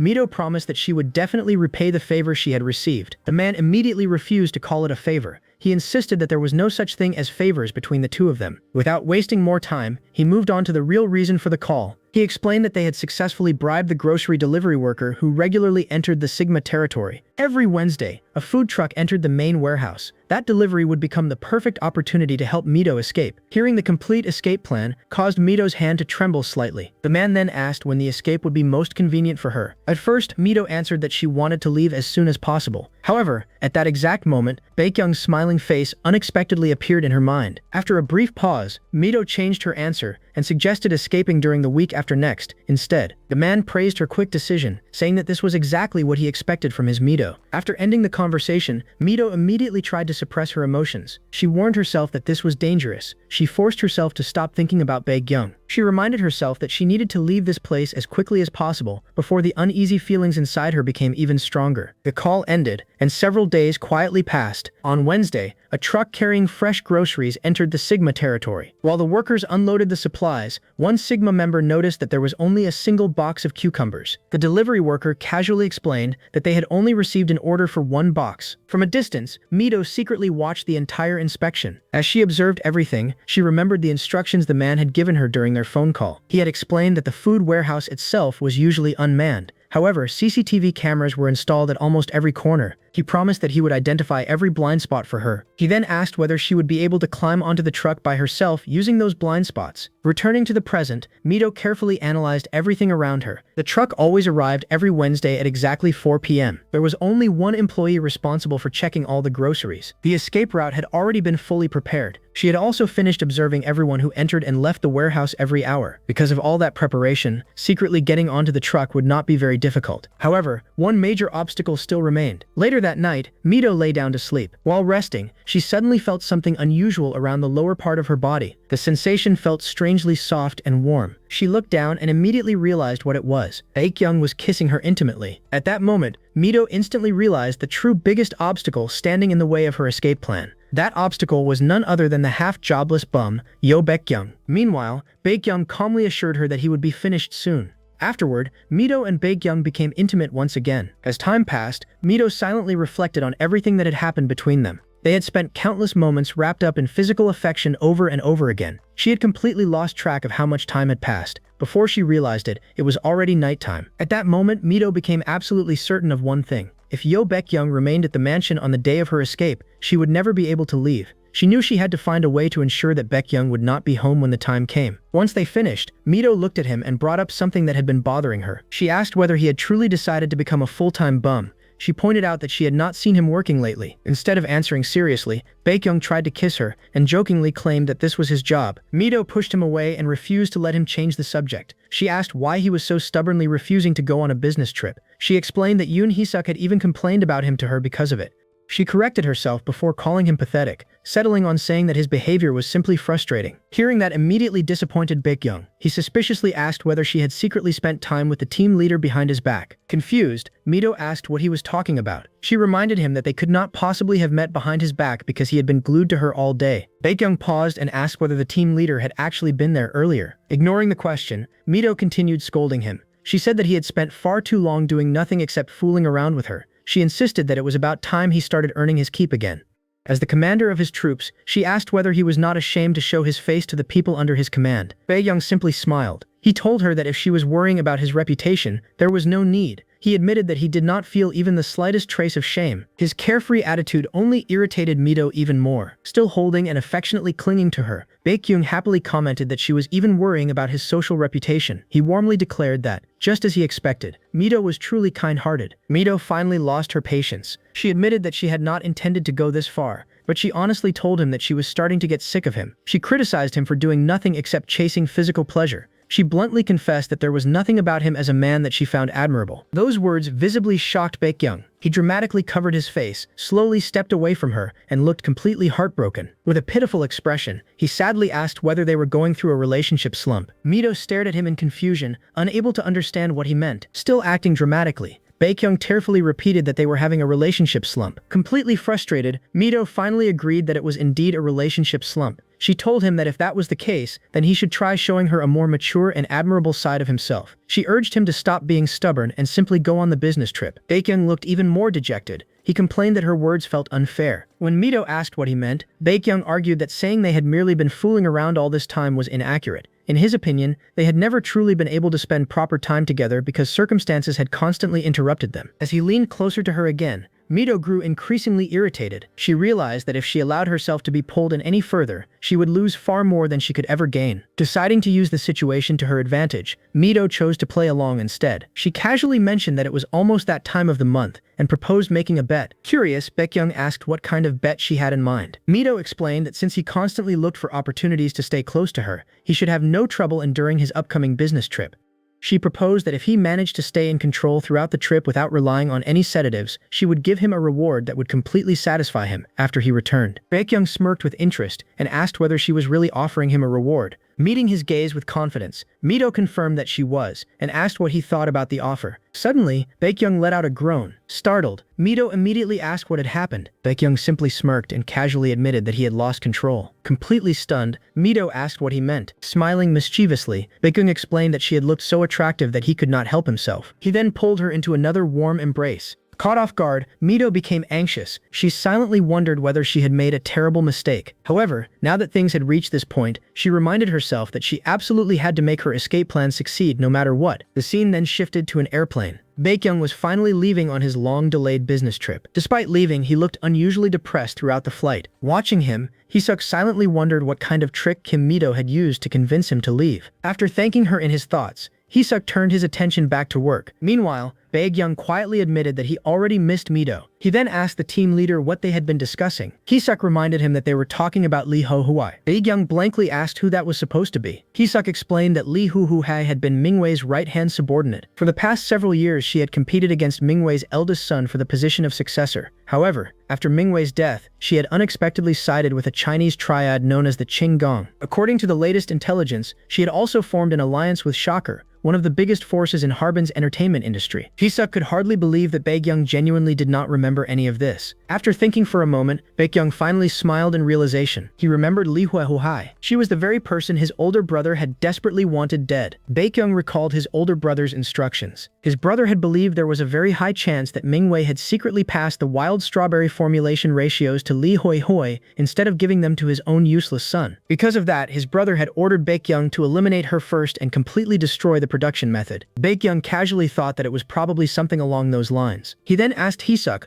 whether it had already been about 2 months since Lee Hui relocated her base. If that much time had passed, then her factory was probably already operating. Hisuk agreed with his assessment. However, he reminded Baekgyung that the current disaster had only happened because Baekgyung had spent all his time fooling around with Kim Mido instead of focusing on work. Baekgyung asked him not to be so harsh. He pointed out that they had already prepared contingency measures before leaving. Hisuk admitted that this was true. They had already laid the necessary groundwork through their WZ operatives. Baekgyung reasoned that even if Lee Hui possessed the formulation ratios, she would probably never share them with Shocker. Hisuk agreed because those formulas were the only thing keeping her alive. Baekgyung then declared the next phase of their operation. Once Harbin was dealt with, they would head straight to Hong Kong. His announcement left Hisuk visibly stunned. Baekgyung explained that since they were already away on the trip, they might as well eliminate Mingwei's eldest son before returning home. Surprised, Hisuk asked whether he was serious. Baekgyung calmly confirmed that he was. He added that he needed to stay away for at least 1 full week before returning. Confused, Hisuk asked why. Baekgyung explained that he would be going through his rut while they were working. When they finally returned, he wanted Hisuk to witness everything for himself. The scene then shifted back to the Sigma territory. Inside his office, the doctor sat comfortably drinking coffee. That morning, Mido entered his chamber. The doctor looked up and politely asked what had brought her there so early. Mido calmly replied that she had a favor to ask. Mido lay quietly on the hospital bed as a bag of blood slowly flowed through the IV connected to her arm. After repeatedly being persuaded, she had finally agreed to undergo the blood transfusion treatment.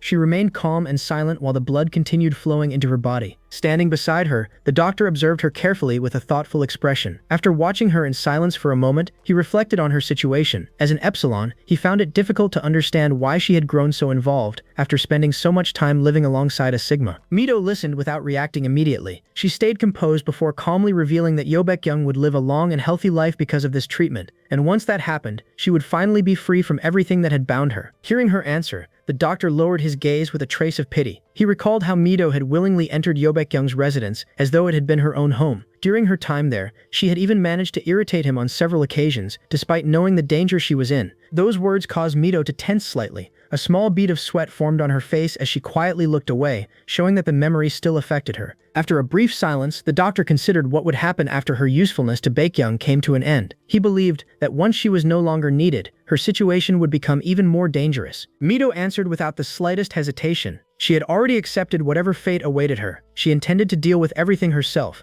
so the outcome no longer mattered to her. Her unwavering determination left the doctor speechless. He realized that nothing he said would change her decision. Without saying another word, Mido stood up from the hospital bed and calmly adjusted her clothes. She entrusted the remaining treatment to the doctor before quietly leaving the room. The doctor stayed seated in silence as he watched her disappear through the doorway. Once she was gone, he let out a quiet sigh. He could not decide whether Mido was simply innocent or recklessly foolish for choosing such a dangerous path. The scene ended by focusing on 2 completed bags labeled ABC red blood cells, emphasizing that Mido had successfully received the blood transfusion. As the camera lingered on the blood bags, the story gradually transitioned into a flashback. The flashback opened with a massive luxury cruise ship sailing peacefully across the calm ocean. Despite the tranquil scenery, dramatic music filled the background, creating an unsettling atmosphere that hinted at the bloodshed unfolding on board. Inside one of the ship's private compartments, a horrifying scene awaited. A lifeless body lay motionless on the floor, while Baekgyung stood nearby with a knife covered in fresh blood.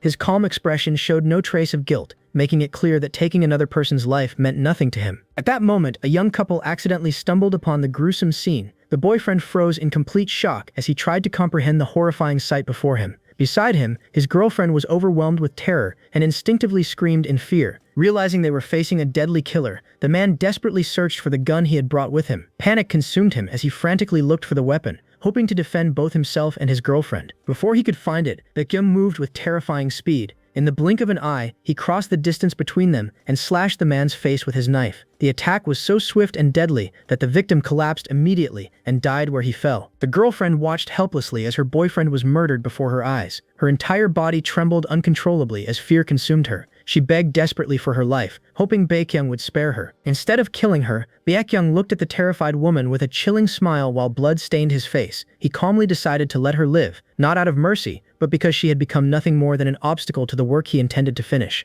He expected her to understand the warning and leave immediately. Nearby, another man had secretly witnessed the entire incident from behind a corner. Holding a heavy metal pipe tightly with both hands, he gathered every ounce of courage he had before charging toward Baekgyung from behind. Believing it was his only chance, he swung the pipe with all his strength, determined to kill him. The metal pipe struck Baekgyung directly on the head, creating a shallow cut that caused blood to flow down the side of his face. Rather than becoming angry, Baekgyung slowly turned around with an unsettling smile. The injury seemed to amuse him instead of provoking him. Blood continued trickling down his face until it reached his lips. He casually pressed a hand against the wound before running his tongue across the blood that touched his mouth. Crimson droplets splattered onto the floor as he calmly admired the injury. Looking at his reflection, Baekgyung gently touched the wound and appeared genuinely pleased. He considered it a decent scratch, acknowledging that his attacker had managed to injure him better than most people ever could. Without wasting another second, Baekgyung grabbed the attacker by the throat with overwhelming strength. The man desperately clawed at Baekgyung's arm while struggling to breathe, but every attempt to escape proved useless. His movements gradually weakened until his body went completely limp.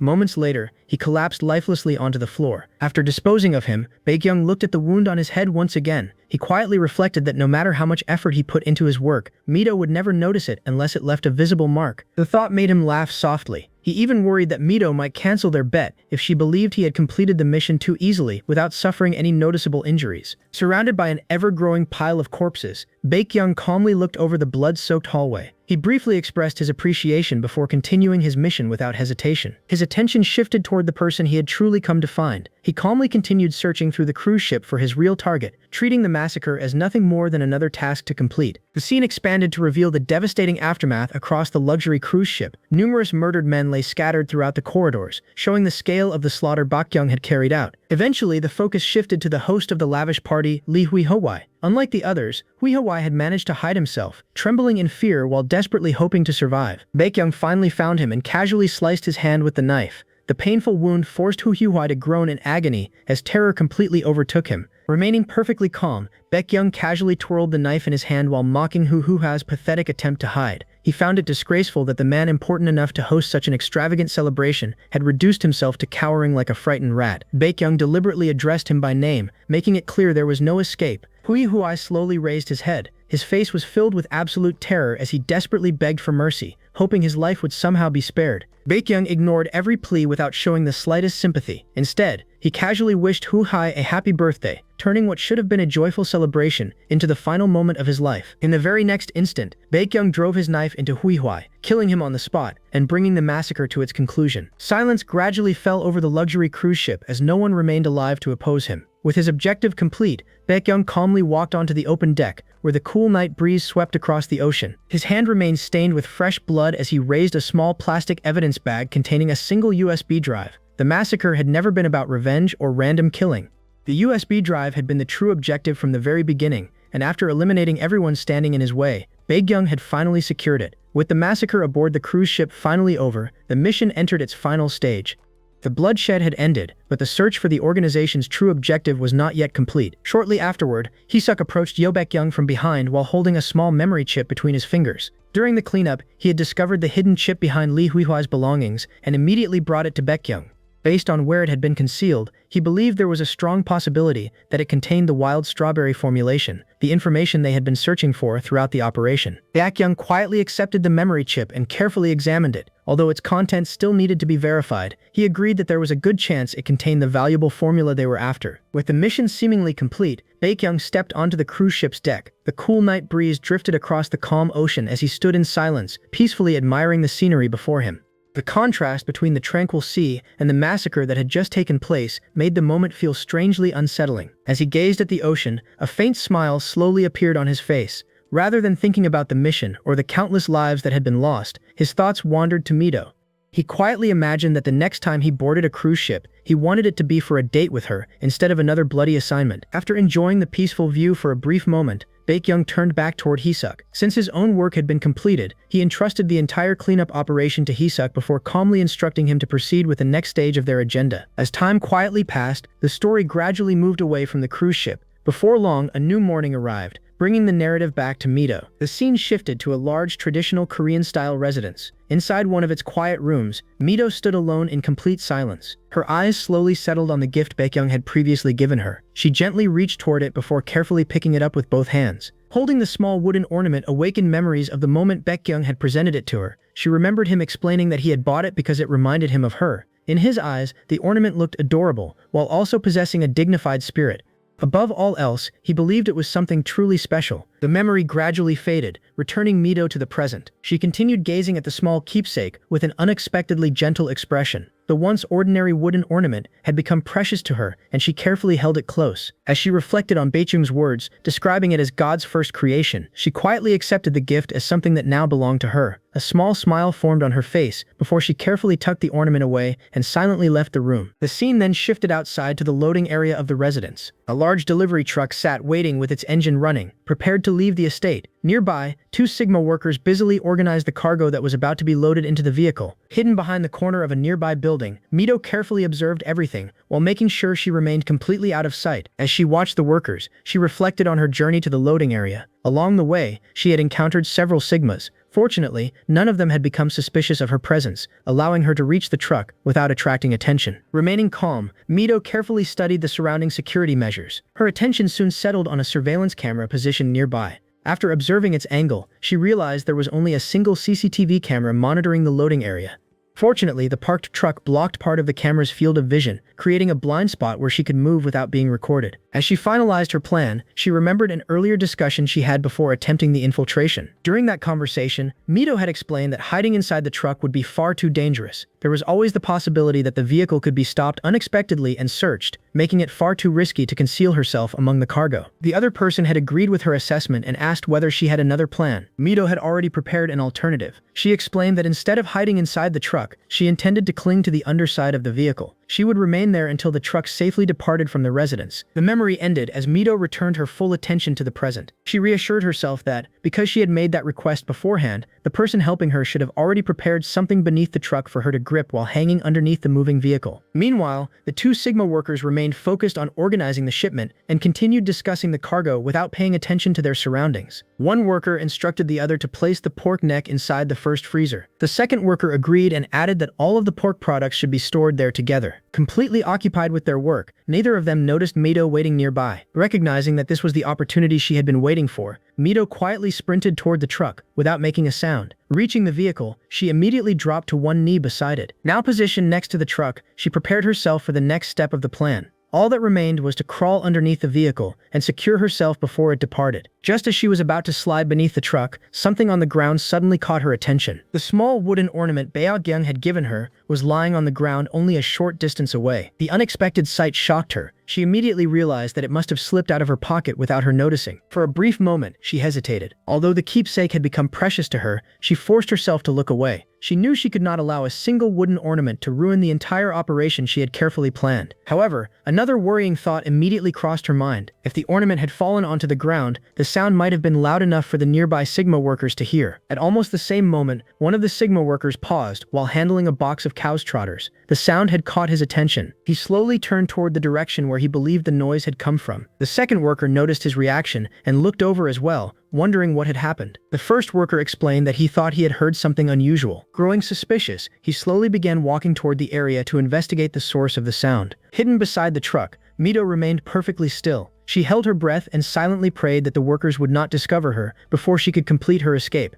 Just as the suited Sigma was about to discover Mido's hiding place beneath the truck, another worker deliberately called out from behind to distract him. He loudly dropped a heavy box onto the ground and announced that the box containing the cow's feet belonged on the other side. The suited Sigma immediately turned around. Realizing the mistake, he casually instructed the worker to move the box over there instead. The worker then handed him a clipboard containing the delivery documents. After signing the paperwork, the inspection was completed without incident. The driver climbed back into the truck, started the engine, and slowly drove away from the loading area. As the truck gradually picked up speed, the view shifted beneath the vehicle. Hidden underneath the truck, Mido was tightly gripping the wooden support that had been secretly prepared for her escape. Her dangerous plan had finally succeeded. Sweat poured down her face as every passing second became more physically exhausting. She silently encouraged herself to endure just a little longer. If she could keep holding on for only a little while more, she would finally be free. Meanwhile, the story shifted to Ma On-shan in Hong Kong. A black sedan and a white vehicle sped through a tunnel at high speed. Inside the black sedan, Baekgyung calmly lowered his window. Without the slightest hesitation, he raised his pistol toward the white car ahead and pulled the trigger. The bullet struck its target perfectly. The white vehicle immediately lost control before crashing violently near an electrical tower. Baekgyung watched the destroyed vehicle without showing a single emotion. Sitting beside him,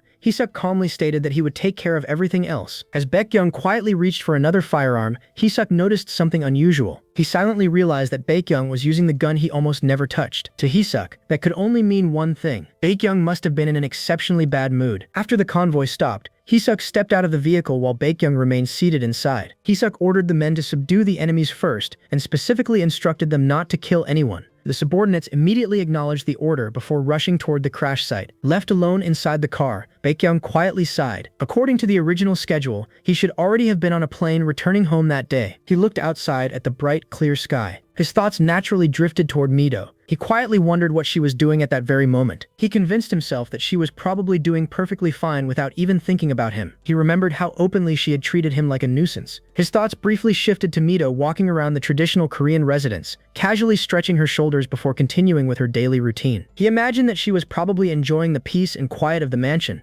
almost as though she were on vacation. Another memory surfaced of Mido turning back with an irritated expression every time he called her. Baekgyung rested a hand against his forehead and slowly exhaled. Simply thinking about Mido was enough to throw his mind into complete disarray. Before he could sink any deeper into those thoughts, the car door suddenly opened. Hisuk returned with an important update. He reported that they had finally located Mingwei's eldest son. However, seeing Baekgyung's unusually calm expression caused Hisuk to hesitate for a brief moment. He silently wondered whether it could really be happening. Continuing his report, Hisuk explained that Mingwei's son was preparing to leave Hong Kong. Because of that, they needed to move immediately. One of the subordinates acknowledged the order. Baekgyung quietly looked toward him. His eyes were noticeably bloodshot. Seeing this, Hisuk frowned with concern. He pointed out that Baekgyung's eyes had turned red and asked whether he was truly all right. Without hesitation, Baekgyung calmly replied that he was fine. Although he brushed the concern aside, it was obvious that something was wrong. These were not the usual symptoms of his condition. His mind had become completely consumed by thoughts of Mido. Even in the middle of an important operation, he could no longer concentrate. Back in Hong Kong, Baekgyung quietly stood up from his seat with renewed determination. He ordered everyone to move out immediately. More than anything else, he wanted to return home as soon as possible. His thoughts remained fixed on only one destination, the place where Mido was. Meanwhile, Mido was sitting in the passenger seat of a moving car with her seatbelt securely fastened. Sweat still covered her face after enduring the exhausting escape beneath the truck. The driver glanced at her with a relieved smile. He admitted that he had honestly been worried about her. However, he praised her for holding on far better than he had expected. He complimented her determination and promised that he would make sure she reached home safely. Mido turned toward him and gratefully thanked him. As the car continued along the road, something outside the window caught her attention. In the distance stood the large traditional Korean residence where she had spent the last 3.5 months as a captive. She quietly realized just how far away the mansion actually was. She continued staring at it until it slowly disappeared from sight. Her trembling hands gradually clenched together. She slowly lowered her head. Noticing her silence, the driver gently asked whether she was all right. He wondered if she had been forced to hang beneath the truck for too long. At that moment, tears slowly began rolling down Mido's cheeks. She finally realized that she had truly done it. Despite crying, she forced herself to smile. She assured the driver that she was fine. Then, with overwhelming relief, she accepted the truth. Her 3.5 months of captivity had finally come to an end. She had successfully escaped. Later that night, the story shifted to the Anti-Sigma Alliance branch near Incheon Nanhyun Station. Mido quietly sat inside the room while holding a cup of water in both hands. The room remained silent until the door suddenly burst open. A young woman rushed inside while crying. The moment Mido saw her, she immediately recognized her younger twin sister. It was Lee Young. Mido instantly stood up. In her shock, the cup of water slipped from her hands and shattered across the floor. Without hesitation, the two sisters ran into each other's arms. They embraced tightly while crying uncontrollably. Overcome with guilt, Mido repeatedly apologized. She tearfully told Lee Young how sorry she was that it had taken her so long to come back. Lee Young gently shook her head while wiping away her tears. She confessed that she was simply grateful Mido had returned safely. She admitted that she had been terrified the entire time, believing something horrible might have happened to her sister. Still crying, Mido gently held Lee Young's face with both hands. She affectionately called her a dummy and reminded her that she had promised to return safely. After looking closely at her sister, Mido's expression immediately filled with concern. She asked whether Lee Young had been taking all of her medicine and injections properly. She sadly pointed out that Lee Young had become far too thin and had no weight left to lose. Before either sister could continue speaking, the door suddenly opened once again. A familiar voice warmly called out to Mido. Both sisters immediately turned toward the entrance with hopeful expressions. Standing in the doorway was Yoon Chang-gil, the branch manager of the Anti-Sigma Alliance's Suwon branch. He had finally arrived. The moment Yoon Chang-gil entered the room, he walked straight toward Mido with his arms slightly open, as though he intended to embrace her. He affectionately called her his child. However, instead of hugging her immediately, he simply reached out and gently patted her on the head. Relieved, he remarked that she looked healthy. Mido smiled brightly and let out a small laugh, comforted by his familiar gesture. A moment later, Changgil could no longer hold back his emotions. He pulled Mido into a warm embrace, wrapping his arms tightly around her. He quietly admitted that it must have been incredibly difficult for her, but praised her for enduring everything so well. Caught off guard by the tight hug, Mido awkwardly groaned that it hurt. Despite complaining, she smiled with genuine gratitude. She sincerely thanked him and confessed that joining the Anti-Sigma Alliance had been the best decision she had ever made. Looking at him earnestly, she said that he truly understood her. Changgil chuckled before teasing her. He jokingly wondered where his Mido had learned to act so cute and sweet, playfully asking if those Sigma punks had taught her. Embarrassed, Mido quickly shook her head and asked him not to talk about them. Changgil then turned toward Lee Young. In a gentler voice, he said that he wanted to speak with Mido privately for a while. He politely asked Lee Young to give them some privacy. As he spoke, he reached into his wallet, took out some money, and handed it to her. He suggested that she go to the cafe across the street for some coffee, but reminded her not to wander too far. Lee Young nodded in agreement. She accepted the money and quietly left the room, gently closing the door behind her. Both Changgil and Mido watched until the door clicked shut. Once they were alone, Changgil's expression immediately became serious. He carefully asked whether Mido could tell him everything that had happened during her captivity, if it was not too painful for her. Without hesitation, Mido agreed. She smiled modestly before honestly admitting that she probably did not know anything particularly important, so he should not expect too much. The two sat down across from each other to begin their discussion. After taking a slow breath, Mido began explaining everything she knew. Changgil listened carefully before organizing the information aloud. According to what Mido had shared, the Yo family was one of the leading Sigma clans and held tremendous influence over the private military industry. He further explained that Yo Baekgyung was the eldest son of the current family head and currently served as the acting patriarch. He was the type of man who would do almost anything if there was money to be made. Remembering everything she had witnessed, Mido quietly agreed that Baekgyung had seemed exactly like that. Chongo then brought up the mansion in Pyeongchang-dong, where Mido had been imprisoned. He explained that the estate was known as the Yo family's primary stronghold. Only the direct bloodline of the family head and their most trusted confidants were allowed inside. After reflecting on everything Mido had described, Changil concluded that the residence was likely filled with the Sigma clan's elite members. He paused briefly before bringing up another important topic. He mentioned W2,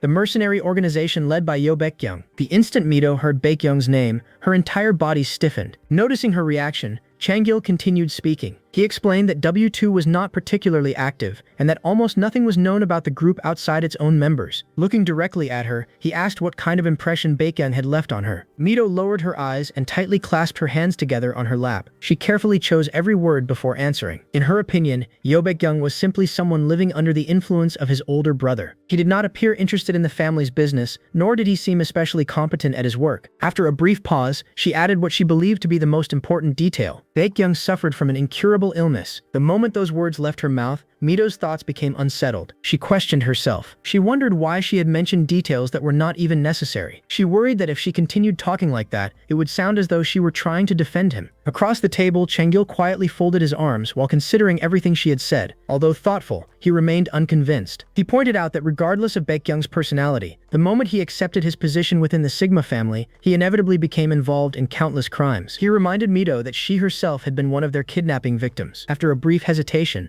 Mido quietly admitted that he was right. Changil carefully observed her before asking another difficult question. Reluctantly, he asked whether Baekgyung had only collected her blood during her captivity. The question caught Mido completely by surprise. For a brief instant, memories of everything that had happened inside the Yo residence flashed through her mind. Keeping those memories hidden, she calmly replied that he had only taken a small amount of her blood. She also admitted that compared to what she had expected from someone affiliated with Sigma, he had treated her better than she originally imagined. Deep inside, however, Mido hid the truth from Changil. She knew she could not tell him everything that had happened during those months. Not wanting to continue discussing Baekgyung, she deliberately changed the subject. Instead, she expressed concern about the mysterious medicine the Sigmas claimed had been created using Epsilon blood. Changil fell silent for a moment. Thoughtfully resting a finger against his lips, he agreed that the cursed drug was currently the most urgent issue. He found it strange that Yo Baekgyung, whose expertise supposedly lay in the arms industry, had somehow become deeply involved in gang warfare as well. After thinking everything over, Changil stood up. He gently patted Mido on the shoulder and assured her that he would investigate the matter further. A warm smile appeared on his face as he thanked her. Thanks to Mido's information, the alliance had obtained several valuable leads. Just as their discussion seemed to be ending, Changil suddenly remembered something important. He brought up Lee Young. Mido immediately looked up. Changil informed her that Lee Young's medical examination results had been released the previous week. The unexpected news instantly left Mido visibly shaken. Later, the story shifted to the temporary accommodation prepared by the Anti-Sigma Alliance near Incheon Nanhyun Station. Mido accompanied Lee Young into their new living space. The moment she stepped inside, she looked around in amazement. Her eyes wandered across the clean room and the neatly organized kitchen. Unable to hide her surprise, she let out an impressed smile. She happily remarked that the branch manager had arranged such wonderful temporary accommodation for her. Excited, she grabbed Lee Young's hands and looked around once more. To Mido, the place felt almost like a luxurious five-star hotel. For the first time since escaping captivity, the sisters finally had a place where they could safely stay together. Still looking around the room with an exaggerated expression, Lee Young folded her arms. She smiled faintly and commented that the place was already cozy and comfortable. She suggested that they simply clean it up properly. The sisters then knelt on the floor together and began wiping away the dust with cleaning cloths. After working quietly for a while, Lee Young softly called out to her sister. Mido looked up and answered. After hesitating for a moment, Lee Young quietly asked Mido to refuse Changil's offer. Her words immediately caused Mido to freeze. She quickly turned toward her sister with a face full of surprise and frustration. She demanded to know how Lee Young had figured it out. Instead of answering immediately, Lee Young lowered her head. Tears gradually filled her eyes until her face became bright red from crying. Seeing her sister like that brought Mido back to her earlier conversation with Changil. During that conversation, Changil had solemnly explained that Lee Young's condition was no longer improving. At that point, surgery had become something they seriously needed to consider. The unexpected news had left Mido speechless. Noticing her silence, Changil carefully continued. Although he was reluctant to recommend it, there was one assignment that could earn a considerable amount of money. Mido immediately asked what kind of work it was. Changdul explained that it was a cleanup mission requested by one of the alliance's sponsors. He slowly stood before clarifying what cleanup truly meant. It was merely a polite way of describing dangerous work that required getting one's hands dirty. His expression became grave as he warned that the mission would most likely be both dangerous and messy. Walking over to her, he gently placed a reassuring hand on her shoulder. He emphasized that she should never feel pressured to accept the assignment. Respectfully, Mido lowered her head and quietly acknowledged his words. The memory slowly faded. Returning to the present, Mido realized that Lee Young had already guessed what Changil had offered her. Silence filled the room as the two sisters faced each other. Both of them understood that the difficult decision ahead would determine Lee Young's future. Unable to suppress her emotions any longer, Lee Young broke down completely. Through heavy sobs, she told Mido that she knew exactly what kind of person her sister was. She knew how responsible Mido was and how deeply she loved her. Her entire body trembled as tears streamed endlessly down her face. She confessed that if she ever lost Mido again, she did not think she could continue living. For her own sake, she begged Mido not to accept the dangerous assignment. Seeing her beloved sister crying so desperately, Mido gently placed both hands on Lee Young's shoulders. Softly calling her name, Mido tried to comfort her. Still crying, Lee Young finally spoke the feelings she had carried inside for so long. She admitted that from now on, she wanted Mido to start living for herself. She confessed that she could no longer deny how much she had held her sister back. Without hesitation, Mido firmly shook her head. She insisted that she had never once thought of Lee Young that way. Smiling sadly through her tears, Lee Young replied that without Mido, she would have died a long time ago. Everything Mido had done for her until now had already been more than enough. She reached forward and tightly held Mido's hands. Now that Mido had safely returned, her greatest wish had already come true. The sisters silently looked into each other's eyes while struggling to hold back their tears. With a faint smile, Lee Young slowly raised her little finger. She gently asked Mido to promise that she would never make another sacrifice for her sake. Tears poured endlessly down Mido's face. She quietly agreed. She promised that she would do exactly as Lee Young wished. At the same time, she asked Lee Young to make one promise in return. Crying even harder, Mido pleaded with her sister to survive no matter what happened. Lee Young softly promised that she would. The sisters sealed their promise with a pinky swear. Unable to hold back any longer, they embraced once again while crying together. As Mido held Lee Young close, one painful thought echoed endlessly inside her heart. If Lee Young were ever to disappear, she wondered what would remain of her own life. Suddenly, the scene shifted into Mido's subconscious. She found herself walking completely alone across a vast, dark ocean. With every step forward, the water became heavier around her body. The farther she walked, the harder it became to continue moving. She suddenly looked back over her shoulder. She desperately told herself that she had to run away. She had to escape. But one question lingered inside her mind. She no longer knew what she was trying to escape from. Without warning, something beneath the water suddenly wrapped around her legs. Mido's eyes widened in panic. She desperately struggled, demanding that whatever it was let her go. Instead, even more shadowy, tentacle-like limbs emerged from the darkness below. They tightly coiled around her arms, legs, and entire body. No matter how desperately she struggled, the restraints only tightened. Slowly, they dragged her deeper and deeper into the endless darkness. Her voice caught inside her throat. Unable to scream or even call for help, Mido could only struggle helplessly as the shadowy creatures completely restrained her. The scene opened with Mido trapped inside a horrifying nightmare. She found herself submerged in a dark, endless ocean. Countless octopus-like creatures wrapped themselves tightly around her body. No matter how desperately she struggled, their grip only tightened, leaving her completely unable to move or breathe. Panic quickly overwhelmed her. She desperately tried to scream for help, but no sound escaped her lips. As she continued sinking deeper into the darkness, she felt herself becoming more powerless with every passing moment. Then,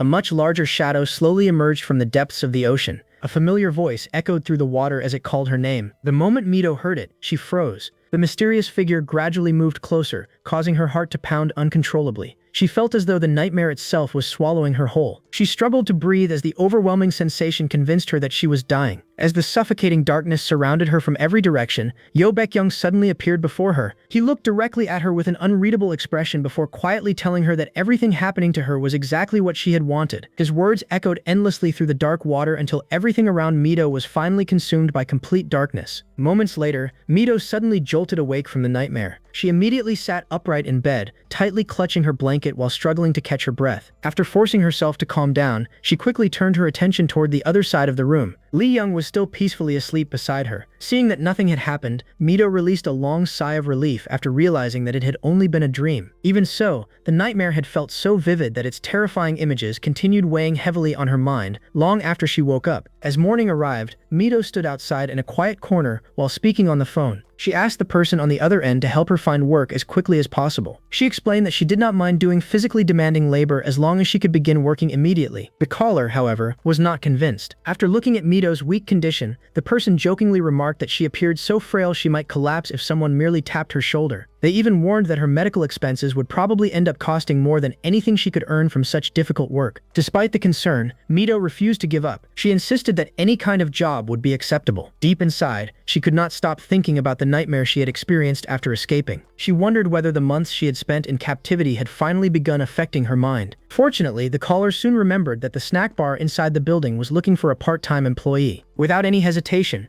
Mido immediately accepted the offer. She believed that the only way to recover from everything she had endured was to return to the ordinary life that had been taken away from her. Over the following week, Mido devoted herself entirely to rebuilding her life. She worked tirelessly without allowing herself any opportunity to rest. During the day, she worked at the snack bar, delivering drinks and serving customers. At night, she took on another part-time job as a restaurant server. Whenever she managed to find even a small amount of free time, she volunteered to help the Anti-Sigma Alliance by running errands and assisting with whatever tasks needed to be done. She deliberately kept herself occupied every single day. Mido believed that if she exhausted herself enough, the painful memories from her captivity would eventually disappear. However, reality proved to be very different. One night, after another exhausting day, Mido and Lee Young finally returned to their temporary accommodation. Although Mido was physically so exhausted that she felt she could fall asleep instantly, her mind refused to rest. Even after an entire week had passed since her escape, one person continued occupying her thoughts. No matter how desperately she tried to force the memories away, the face of Baekgyung kept appearing in her mind again and again. Growing increasingly frustrated with herself, Mido struggled to understand why she could not stop thinking about him. The following morning, she quietly picked up the small wooden ornament that Baekgyung had once given her. Standing beside the open window, she slowly raised her hand, intending to throw the ornament away forever. However, just before letting it go, her hands suddenly began trembling. In the end, she simply could not throw it away. Unable to part with the keepsake, Mido slowly lowered her arm before quietly sitting beside the window. She held the small wooden ornament tightly in both hands. As she sat there in silence, she wondered whether the reason she still could not let go was guilt. Almost immediately, she rejected that explanation. Her thoughts gradually drifted back to the blood she had left behind during her captivity. She clearly remembered the 2 bags labeled ABC red blood cells. She also remembered the conversation between Baekgyung and the doctor. Since they already possessed her blood, she believed they could probably continue developing the serum without ever needing her again. Everything should have already been finished. There should not have been anything left for her to worry about. Yet no matter how many times she tried convincing herself of that, her heart refused to settle. She continued believing that there should not have been any problems remaining, yet she still could not stop thinking about everything that had happened. Before she could sort through those feelings any further, her phone suddenly began ringing. She quickly answered the call. A familiar voice greeted her from the other end. For a brief moment, she failed to recognize who it belonged to. Then she suddenly remembered. The caller was the owner of the Chinese restaurant where she had once worked. Since he was affiliated with the Anti-Sigma Alliance, he had been able to obtain her temporary contact information through the organization's regional communication network. Relieved to hear his voice again,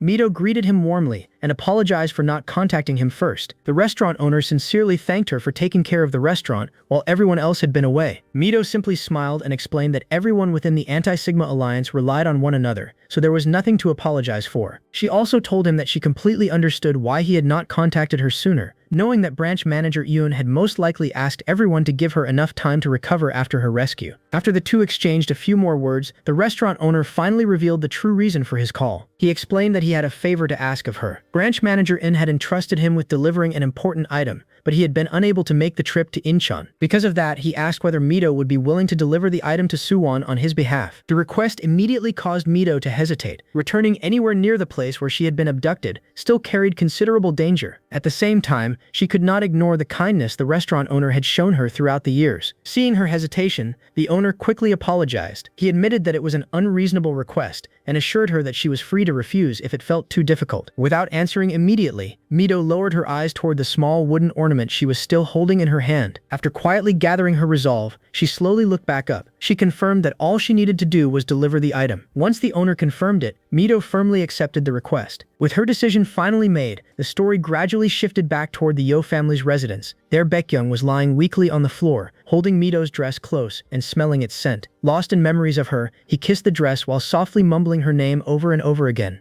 The next morning, just as Mido was about to leave, Lee Young hurriedly stopped her. With a worried expression, she asked whether Mido was really going to Suwon. She reminded her that Suwon was the very place where she had been abducted and could not understand how she could willingly return there when it was still so dangerous. The two sisters sat facing each other. Mido gently placed a finger against her lips, signaling Lee Young to lower her voice. She quietly explained that this was exactly why she needed her sister to keep everything a secret from branch manager Yoon. Awkwardly scratching her cheek, Mido brought up the owner of the Chinese restaurant where she had worked in the past. She reminded Lee Young that he had always treated both of them very kindly. Now, he had contacted her to ask for a favor. Lee Young listened silently, but her concern only grew stronger. She nervously questioned why he would ask Mido for help at a time like this. To her, it felt completely unfair. Mido calmly explained her reasoning. Since she was not currently affiliated with any organization, she was probably the safest person for the job. Lee Young lowered her head before quietly speaking again. She admitted that she had a very bad feeling about all of this. She begged Mido to call the restaurant owner back and tell him she could not accept the request. Mido let out a soft sigh. Gently calling her sister's name, she watched as Lee Young finally lowered her head completely. Unable to hold back her emotions any longer, Lee Young tearfully begged her not to go. Seeing her younger sister so frightened made Mido's heart ache. She completely understood why Lee Young was reacting this way. The truth was that Mido herself had spent a long time debating whether she should refuse the request. Her thoughts drifted back to the phone conversation she had with the restaurant owner. He had told her that it would not be right to ask such a favor without offering something in return. He had promised to pay her half of the contract fee. Remembering those words, Mido quietly clenched her fists. That payment alone would be enough to cover their living expenses for at least a week. With Lee Young's medical bills continuing to increase, Mido knew she had almost no other options. She also knew she could never tell Lee Young the real reason she had accepted the job. If she did, her sister would only end up blaming herself. As Lee Young finally broke down in tears, Mido gently wrapped her arms around her. She softly promised that she would return safely.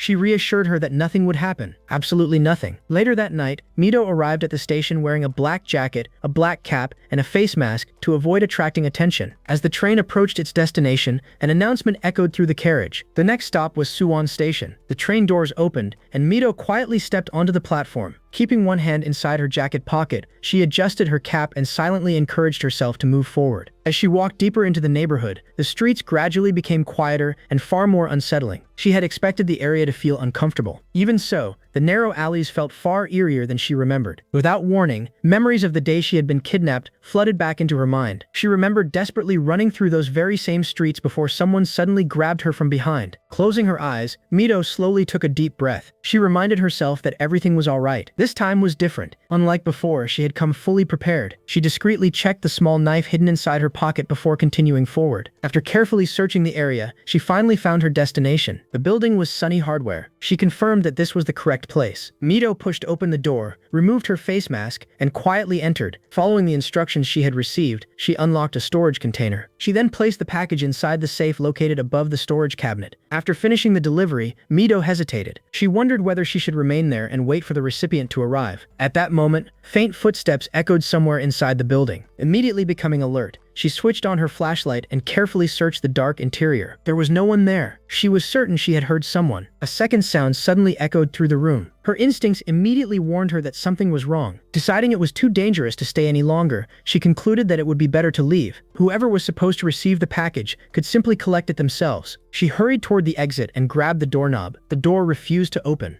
Her expression instantly changed. Before she could react any further, a familiar voice broke the silence. The voice calmly asked whether she had enjoyed her outing. Mido slowly turned around. Standing quietly in the darkness was Baekgyung. His crimson eyes met hers as a faint smile appeared across his face. He calmly greeted her. The sight left Mido completely shocked. She could barely whisper his name. Her entire body became stiff. Her mind raced as she desperately wondered how he had managed to find her. Realizing she could not remain frozen, Mido immediately reached for the knife she had prepared. She desperately told herself that she could not allow herself to be captured again. Before she could make a move, Baekgyung instantly closed the distance between them. His overwhelming presence completely unsettled her. Her concentration broke, and the knife slipped from her grasp. Holding her firmly so she could not escape, Baekgyung calmly reminded her that he had done exactly what she asked. He had endured the entire business trip without relying on tranquilizers. Instead of reassuring her, his words only deepened Mido's confusion. As her body weakened, she desperately struggled to remain conscious. She repeatedly told herself that she could not let this happen again. Seeing her strength fading, Baekgyung gently steadied her. In a soft voice, he told her to simply rest for a while. He assured her that when she woke up, everything would be fine. As Mido's vision slowly blurred, darkness consumed her once again, with her fate left uncertain.